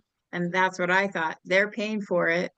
And in the states, across the nation for HFHI, all the ASOs that are paying for it, we can bank off of some of their input. So so James, you are attending, and I asked for a grant to attend a Habitat on the Hill. We can, If you don't get the grant, will you attend? I'll ask you guys. Okay. I think Anybody else besides James and potentially Patricia attending? Okay, I think we ahead. probably won't. yeah, I Uh, don't either. Yeah, and I'll just say this for Linda's question, and not that this has anything to do with whether or not it's useful or not. I think Linda might point out that we would love to see maybe an every other year version of this for Patricia until we can see about getting a little bit more grant funding in. Once we make our contribution, there's going to be a lot more cash in the bank as far as that part goes. But I think, Linda's hoping to see maybe a little bit more fundraising in general. She could probably speak to that a little bit more, but she doesn't like there's a lot of negatives in the bank account because the only fundraising we have is our contributions. And so those contributions don't come in as much. It's going to be a bigger number in the bank account when the contributions come in. So I'm not sure there's as much stress as there needs to be, because we have plenty of funds for the salary. Yeah. I would say Yeah. would be the other concern is right now, I'll be there to represent Idaho, you know. Mhm. I think maybe in every other year, it might be a good option until we move forward, and there's plenty of funds to make sure we can pay for that travel every year. Agreed. I support that statement. And of Makes course, sense. if there's a scholarship that's paying for most of it, if it's a much smaller portion, then I think that's a different question, obviously, but we'll cross that bridge once you find out. So that does bring up the topic of fundraising, and that we didn't get to this in May, so hoping we have at least a little bit of time here to spend on where you see some fundraising, what type of fundraising, because you can say to me, raise money, but I kind of need some general direction on that and some specifics. I don't want to step on any of your toes in fundraising. Like when I went to ICCU, I had to declare an area, but I wrote a follow-up thing to say this is for the entire state because Boise Valley had received ICCU funds. So me saying my address is Boise potentially could bite into whether or not they could receive funds, but I need to write grants for specific projects or specific outcome. Overhead is not, as you know, as easy to find.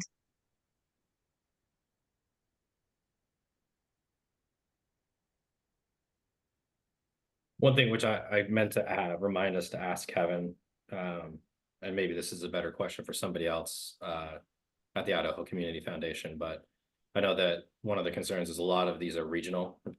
Yes. The question is how does Patricia fit into the Northwest East version of the Idaho Community Foundation's picture of Idaho? Does she just apply for all three? That was me and Linda actually were having this conversation. We got on a few minutes early, and maybe it doesn't matter which region she applies to, or maybe it does. I think that's one kind of question we haven't had to cross before, because the fact that we're all kind of regional has let us not worry about that, about how to apply for state level money before. I know that Jim has been a great help, Janessa, for Patricia on just general ideas. So that's been really useful for her to be able to be there in your office and work with him. So if we haven't said that, thanks for having him share his information with her. What about starting out with the Cambia, because that seems to be statewide. I'm going to have to take just a quick break. I'll be right back. So Cambia, Jim has been fostering a relationship with them that he will hopefully be able to parlay into the state, but they are not at the point where I can be brought into the equation in their discussions. And I don't want to interrupt anything that he has been building, but he has been talking to Cambia and they are on the radar. Blue Cross, we didn't get very far. They're also statewide and health related. I had hoped to ask Kevin about the Idaho community side of that. I think should just start with Lisa Berg and ask that question of them directly, because their funding is regional. Yeah. I mean, I don't know that Lisa's the right person. She'll be able to direct us to the right person. Right. I know that there's the regional representatives for Idaho Community Foundation. Christy Reed's up here. I'm not sure who your rep is down there in the Southwest region or the West region, but whoever it is, somebody can give us the answer. I think this is just the uphill battle because we haven't been asking for money for an entire state kind of purpose for habitat. Right. None of us have the answer about how to ask yet. So every single possibility, you just have to ask them how they want to see it. And hopefully they give you a decent enough answer about how that looks and what it would be like. So Jim did share with me a HUD grant for capacity. I understand you guys didn't apply for a capacity grant when I was hired, so I don't know if there's a way we could do this through HUD. I'm not sure. Has anybody pursued that? When we were looking at the capacity build grant from HUD, the executive director position wasn't covered. It was okay. It had to be a different position title, and we didn't like trying to work through that title. And Okay, big problem is it would be for adding another position, which is okay, help you much right now either. no, At least for that. There may be some other forms okay, of capacity building that are not focused on a new position, although capacity building generally leads that way. But there right. may be something else that's called capacity building that's more about your resources, whether from a technical standpoint or some other standpoint, but it just depends on who's giving out the money. As usual, the answer is always it depends. So if anybody has thoughts and ideas on that one, that would be appreciated. That's the yeah, the community foundation. I found 2 of them, but they were regional. And then funding projects, there's only so many projects Idaho has, so I can do aging in place and do that as pass along funds. I tried that for the federal grant, and I didn't have audited financials for the federal grant, but he did give me permission to file for federal money as Idaho. And it's one of those chicken and egg scenarios because a lot of those Mhm. require a certain amount of, existing revenue. And so you're going to have a tough time Right. getting a lot of federal dollars without having a lot of other money coming in. For you, I guess maybe Jennifer's not in the room. I forget what Michonne had said that really kicked off the ASO in Washington, what allowed them to really ramp up quickly. Do you know, Deborah, from your conversations with that group? Um, uh, I am not sure, when you say ramp up, just to be, as far as, Michonne's position or, Yeah, all of it. I mean, they obviously have now, they've got loan funds, they've got a whole bunch of other things like that, but they had to also start from scratch somewhere. I'm just wondering what was kind of one of the initial big things that kicked off their ability to move forward. yeah, because aren't they like 10 years old, now? I think well, all of the ASOs are relatively new because it used to be the regional support centers, then it changed to the national support center, and that's when the state organizations really started, right? Okay, well, she was on board 5 years ago when I came, and I wasn't there at that time when they were ramping up, so I'm not sure. Yeah. I did ask at the ASO meeting and their about their funding sources. They have Capital Build Day, they had state conferences, they had different events, which would be hard to do it as at a 1-person state level. But if there's an event that you could see that I should get sponsorship for and try and promote, I could take on that the idea that I had about the prayer breakfast, using that as our state event with other nonprofits, but they do some of that fund building that way. Hawaii is the only one who was present who doesn't have affiliates who pay dues because he had an endowment that was left to them that cover that. Some of them handle mortgage resources, which wasn't an intention for this particular position. And then some of them have state legislative funds that are set aside for low income housing. And we, as far as I know, don't have access to that, but I'm happy to go down that route if there's some ideas on that.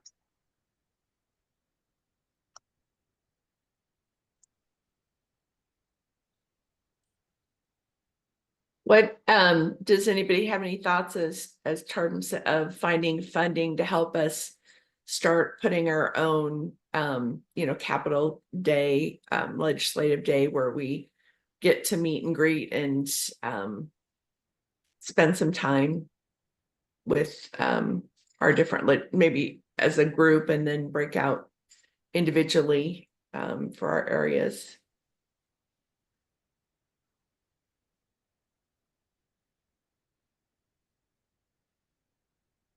You know, when I was with the Building Contractors Association, they just threw money at people, so they were invited into a lot more places, and we're not taking people to lunch and throwing money at campaigns and that type of thing. But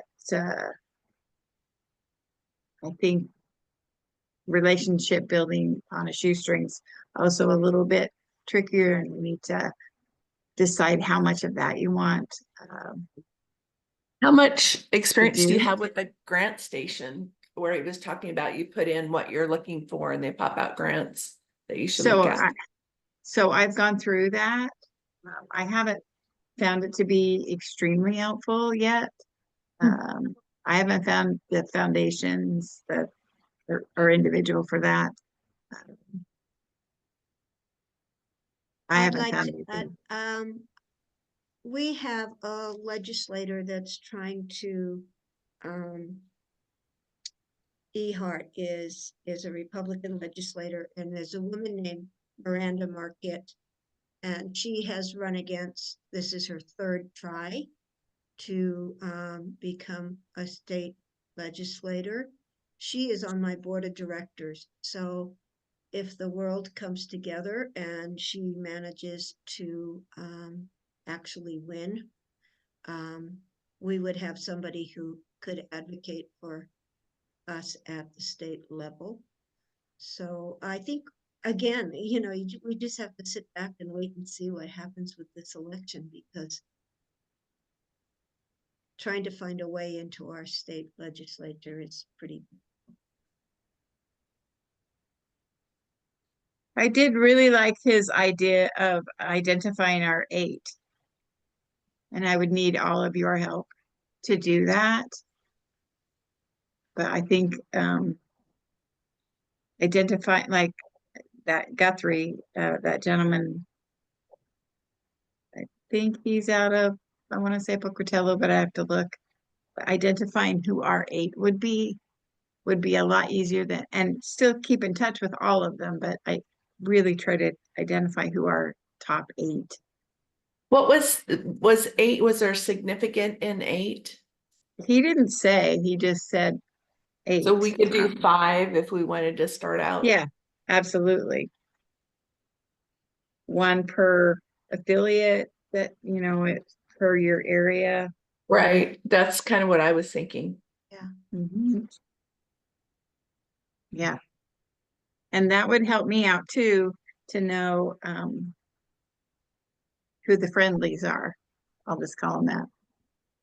Well, and I think it would be useful. So like I know well enough that he'd probably take my phone call, a former state senator, who I think would be helpful in a conversation around like who, sorry, somebody just knocked on my door, what Republicans would be open or friendly. So like Ali Raby is like an obvious sort of like on our side, but she's also not super influential. I don't, like she's always going to be willing to support housing, but I don't know that from like a practical perspective, she's that useful. And she was on his Idaho nonprofit conference. She I'm was gonna go part check of my that phone panel. really quickly. Okay. Ali Robbie was part of that. Ali is part of Jesse Tree. So she tends to focus on the rental side more than the housing side, but she's still an advocate. So she would definitely be one of the 5 that I would say. Yeah, I think part of it is that I'm not sure we have enough conversations under our belt with a good portion of the legislature to know. Okay. Especially given that a lot of the Idaho legislature comes from very rural parts of the state. Yes. So like it might be that we only have the 5 main areas of Idaho, in terms of legislative representatives to be able to be with in the first place. Yes. And I think the point is we need to be having more conversations.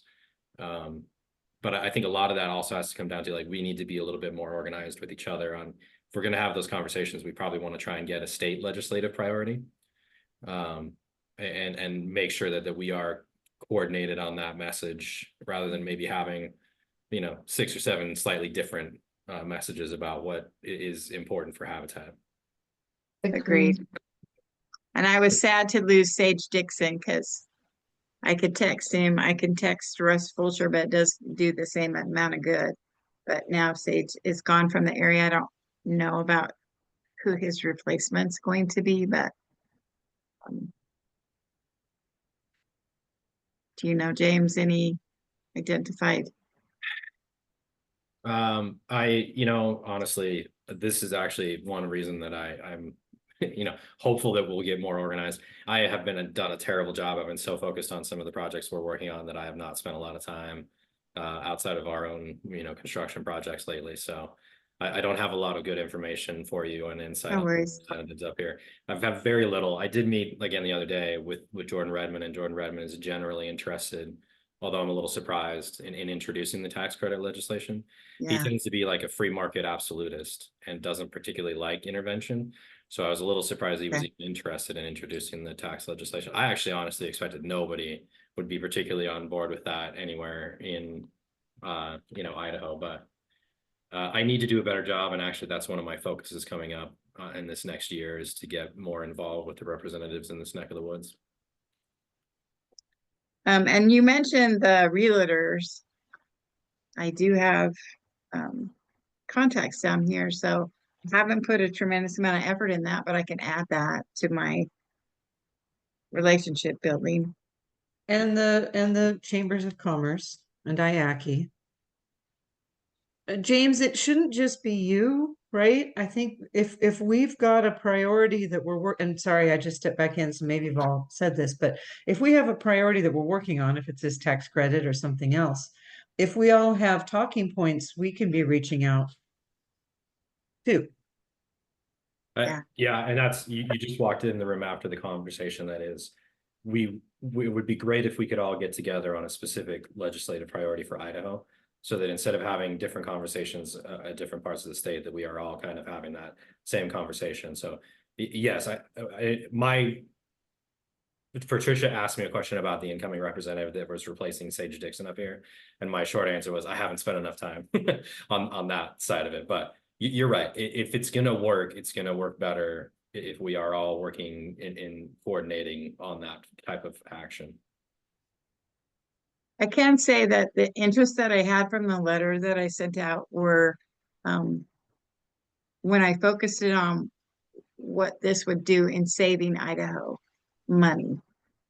So the repairs program saves Idaho money, such and such. The home ownership adds revenue to Idaho. And I mean, we just really have to be intentional about our wording, that it's not about heartstrings. It's about, how it benefits Idaho. I think that was one of my arguments with the whole idea of the tax credit, right? It is Yeah. reducing taxes on companies or individuals who want to invest in their community in Idaho. And if you look at things that we do right now that give tax credits, like they generally lean towards economic investment. And I think that's our best angle. Right now is one of those windows. This is the first time that housing has been this complicated in Idaho, and you might be getting some political investment into doing something about housing. But there is going to be a lot of chewing around the edges on the how it's implemented. The details are going to be very important. So we'll see. I think, in my opinion, the most likely version of a tax credit legislation that's going to pass here is going to be pretty wide open, as in it's going to give a lot of freedom for developers. It's not necessarily going to be targeted strictly at low income. This whole idea of workforce housing and middle income gets a whole lot more traction when you try and say, a firefighter or a policeman needs a house, as opposed to what people picture when you say low income or affordable. And which is funny, because I'm always like, that's great. What if that firefighter or police person, man or woman, is a single parent or, single income, because they're still not able to get by, even if they have what you consider to be a decent job, unless they're a 2-income household. But, whatever. Well, on my point in pointing out, I applauded their great efforts on workforce housing and the launch program, but that these kids would get educated in Idaho and then they wouldn't be able to live here. So they're going to take that investment somewhere else. So, I think there's one of the conversations I had with Jordan Redmond was that, look, the housing market in Idaho worked pretty well 5 years ago when most people could buy a home in most parts of the state. The whole point, if you're into the free market, is that the time you intervene in the free market is when it's not working. And now is when the housing market is not working. And Not so working. I think there's ways to get in that conversation and capitalize on it. I appreciate any input you all offer. One more request I have is that Michonne, I talked with her about CRAs, which was not something on my radar. Community Reinvestment Act officers that are at the banks in Idaho. I'm not familiar with CRAs. I was hoping that you could help me with this, where I find this list of them, or how I better understand what their role is. So CRA is basically every depository institution. So Every depository, okay, if you're a bank, you have to deal with the Community Reinvestment Act. okay, So from that side of it, like I know like Mountain West has worked with us quite a bit. I had introduced Janessa to the Mountain West CRA rep. They almost always have a specific person whose job it is to deal with CRA, because generally the CRA side of the fence is they have to figure out how to get their money into the community. There are ways they do that in terms of like having branches in smaller cities gets them credit for CRA and some other stuff like that. But it also has a lot to do with giving resources to the community, and that can be money to nonprofits. so that's not necessarily done through the bank's foundations that I've been looking at, or is it? No, it's often not. It's often done. Okay, Not every bank has some sort of foundation that they participate in. Many do, but it is a regulation on the bank. It is a requirement for them to do those type of activities. If they don't comply with that, there are some pretty significant penalties for banks that don't comply with that. So essentially every bank does Community Reinvestment Act activities. And honestly, the smaller banks are probably going to be more useful for those conversations, because the big banks that have a foundation, those foundations are pretty locked in as far as like with Citi, they're, yeah, I guess Citi is a bad example. Maybe like Wells Fargo is not giving a ton outside of what they give to international.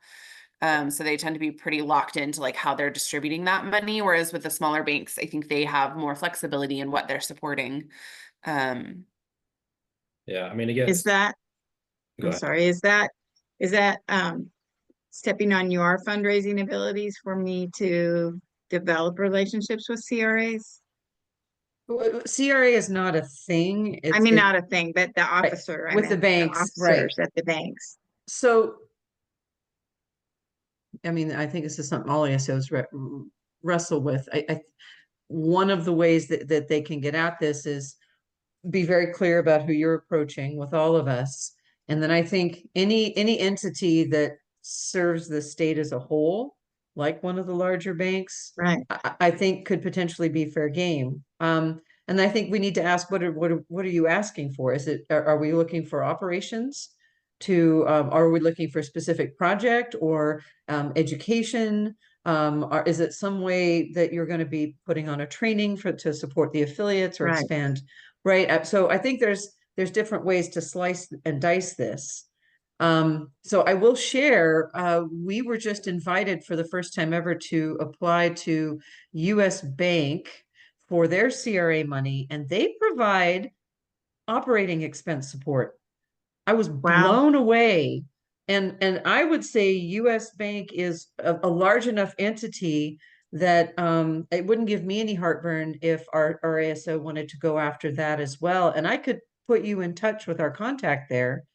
We haven't received the money yet, but I was led to believe that once we passed the initial reviews, it was just a matter of getting our grants paperwork US Bank has together. been a great partner. Like I would absolutely recommend developing a relationship there. And Jim is friends with our regional rep, Okay. so I think he'd be happy to make that introduction.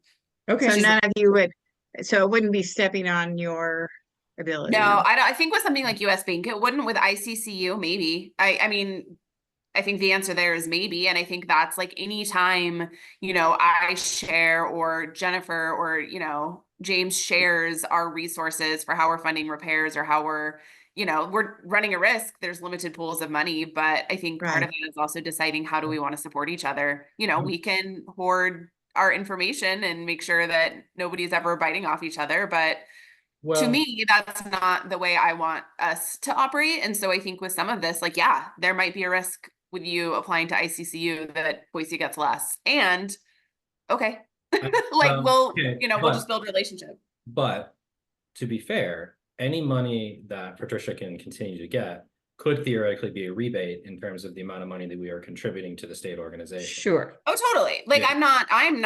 I'm not saying it's a bad thing. I think it's fine, but I think we kind of have to decide what attitude do we want to take about it. Yeah. Like, yes, it could be a risk, and I think it's one that I support and think we take. Yeah. Well, Just- we also would need for what I would be doing with the money to be well defined too, like how I would be dispersing it to the affiliates of Idaho and what I would be doing to benefit you all. Like, would that be education? Would that be, what I would do? And so I think we need to narrow down some of those topics so that I know what direction you want me to go for that. And, to clarify too, I think there's a big opportunity that's there, which is for some of these, they don't want to go around to an organization in every city in every part of the state in order to get their money out the door. So it may be that you might find an opportunity where the only reason they're going to do it is because they can give one pool of dollars and that you let you deal with all that overhead. And so I think that's also an opportunity to maybe get funds that we're not currently getting, because that type of investment is only done at a larger, there's At a larger level. organizations that are like, we're not going to give to an affiliate. We're only going to give to Habitat International because we don't want to entertain 1,000 requests from affiliates across the Right. country.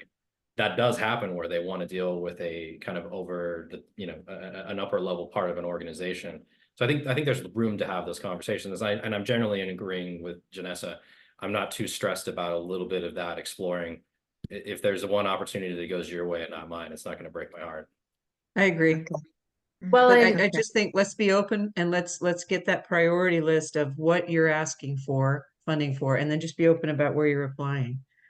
part of that's going to depend on the funder and what their focus is, right? Mhm. So, for some it might be operations, for other it could be, repair program. So knowing the funder and knowing what their focus is, where they want to be giving at.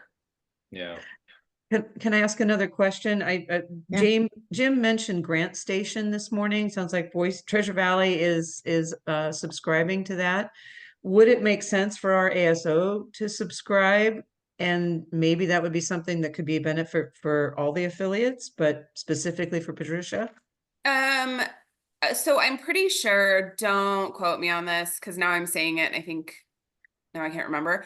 I think we get it greatly discounted through TechSoup. Okay. And so if we get it when TechSoup has it on sale, then yes, it's worth it. If you pay full price for it, then I don't think so. Okay. I will also add that we have a grant writer that we pay. And so I don't know the amount of time it takes to search through Grant Station to learn it and to like really be able to narrow down exactly what you're looking for. It takes a ton of time. I don't know that we would find Grant Station is useful if it was Jim and I having to use it versus our dedicated grant writer doing it. So again, if I think it's worth investing in, and I think there's actually a huge learning curve to utilizing it effectively. So like, I don't want us to pay for it and then immediately put pressure on Patricia and be like, why don't we have 10 new grants coming in from it? It takes a while to even like utilize it well. I hate it, but we have had success with it. I just find it so confusing to use. There's probably a promo coming for it. The promo is $100 for 12 months. And so if you get it during the promo from TechSoup, that's a pretty cheap cost to have it available for the times when Patricia is looking for something to fill her time for fundraising. So I think if we wait till the next promo where you can get it for $100 for a year, that would be a reasonable option for her to at least look at it. Well, and I'm sure there's different trainings on the Grant Station to start to, to take baby steps to get more familiar, more comfortable, more efficient with it. They actually charge for a lot of their sessions, but one thing that would help me out greatly is if you all sent me just copies of your grant templates or grants that you have done that I keep in complete confidence. But I've done grant writing, so if I just kind of have the basic wording, I can Sure. tailor it to an Idaho level Sure. easily. But I need kind of just the basics that you have all done. I don't want to keep people past noon. I know that we have stuff we didn't quite get to, but I want to make sure that I honor your time. Okay. Do you want to talk about next meeting? You want to maybe have a mid discussion on some of these target ideas that you've brought out, preferences? I wouldn't mind having a quarterly meeting, and maybe it's just a half day instead of, Or maybe even- we have a business meeting and then alternating with an in-depth and a learning session like we've had. Yeah, What, I was gonna say, what do you if guys we do think? like a 2 hour, maybe even 1 hour every quarter, Mhm. just as Yep. a catch up for everybody. Yeah, I think that would actually be something that would keep us, because then instead of having these questions come up at this meeting, we can Yep. clear those at kind of the more regular meeting, and then we can focus on maybe speakers or other collaborative stuff at these. right. meetings. So we have a business meeting and a learning session. Which we Um, kind of did because we kind of did business yesterday and speakers today.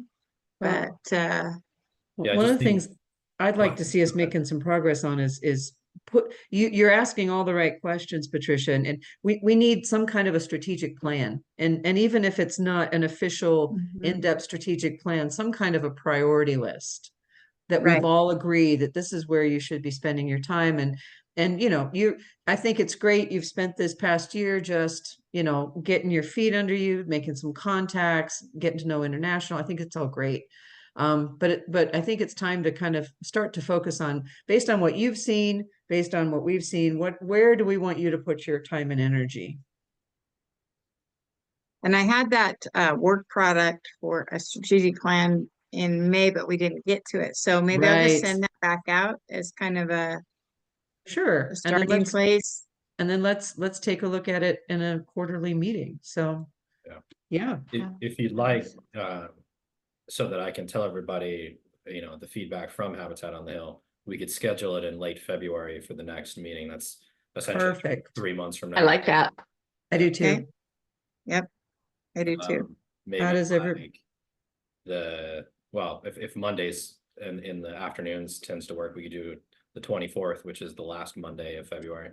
I'll be out that Okay. week. What about the week before? Could do the week before. Okay, 17th. How's that sound for everybody else? That's a federal holiday. Is it? Mm. Okay. President's Day. It is. That's okay. We could do Tuesday. Although the yesterday was 18th. also a federal holiday, so Yeah. It's true, but that one, I don't know. We actually take the 17th off. We don't take Veterans Day off. Yeah. We're heathens that way. Yeah, I mean, Tuesday the 18th. Yep. It's not a holiday. In the afternoon would be great. How does that work for everybody? it's clear for me. Good. Okay. Awesome. And just meet via Zoom again? Yeah. Okay. I sent that lobbying thing to Patricia. She can send it to everybody else if you want to read through it. Okay. In terms of what Habitat's guidance is on lobbying. Perfect. I do. Thank you. I appreciate all that you guys do. I have to say, it was easier to raise money with events. Housing is a much more overwhelming. And at times I can't even believe all the things you guys have on your plates, that you keep accomplishing this and keep doing this. So admiration there, and with doing good things, I guess. Well, we're glad you're part of the team, Patricia, and it's exciting. I think the growth is out there. Let me throw a crazy idea out. What if we wrote a Murdoch grant and asked them to, in with us self-funding Patricia's position, as part of that, what if we created a revolving loan fund model it after the CHIP program in Washington State, Deb. Washington State has a fund that's annually supported from the state legislature. It provides capacity building money at 3% interest to Habitat affiliates, but 1% goes to the state to administer the grant. So it's a source of revenue for Habitat Washington. I don't know if we're ever going to get our state to give us seed money to fund a revolving loan fund. Habitat affiliates put up mortgages as collateral. And we do twice a year reports. You have to have 125% to loan to value. I don't know. I have no idea if Murdoch would even support that, but that might be at least a shot in the arm to get some things going. I don't know. Does anybody have a relationship with Murdoch? Because you have to be invited. Well, we have affiliates here who have applied and succeeded. So yes. Succeeded. Okay. Yeah. I don't think it would So be we have- for you to apply. I think the one concern I have is the amount of time investment you're going to put into a Murdoch grant and whether or not that would be valuable, just given that they are very, very concerned with performance history. When Yeah, I first got that's here, true. they rejected my first application because we had a lot of work to do on our financials. And where you don't have a lot of established financials, I'm not sure the timing's right. That's true. Okay, just stick it in the back of your mind. Yeah. It is a lot. It is a Right. heavy lift to apply for. I think part of it though is, and I don't want to try and stamp out that creativity. The point is having the ASO ask for something that we wouldn't normally ask for because it would be like a one affiliate thing. Thinking outside the box and thinking, what could we do at the state level is something we haven't really done before. We generally have focused our efforts on grants for individual affiliates. That's just the way it's been done. And so I think that's true. I just don't know that the Murdoch Foundation is right. But I think asking that of the right foundation to try and establish something that can support our activities in the state of Idaho is a good idea. I just think it's a better target somewhere else right now. Could be. All right. All right. Well, it's 12:08. I appreciate you all. Hate to run, but I did promise you an ending, so Hey, Patricia, are you going to the yeah. roundtable tomorrow, the IHFA? yes, I believe so. I have to look on my calendar. I don't have that open. Okay. I'll connect with you. Okay, thank you. Yeah, I'm trying to decide. So yes, let's talk. Okay. Thank you all. Bye, everybody. Take care.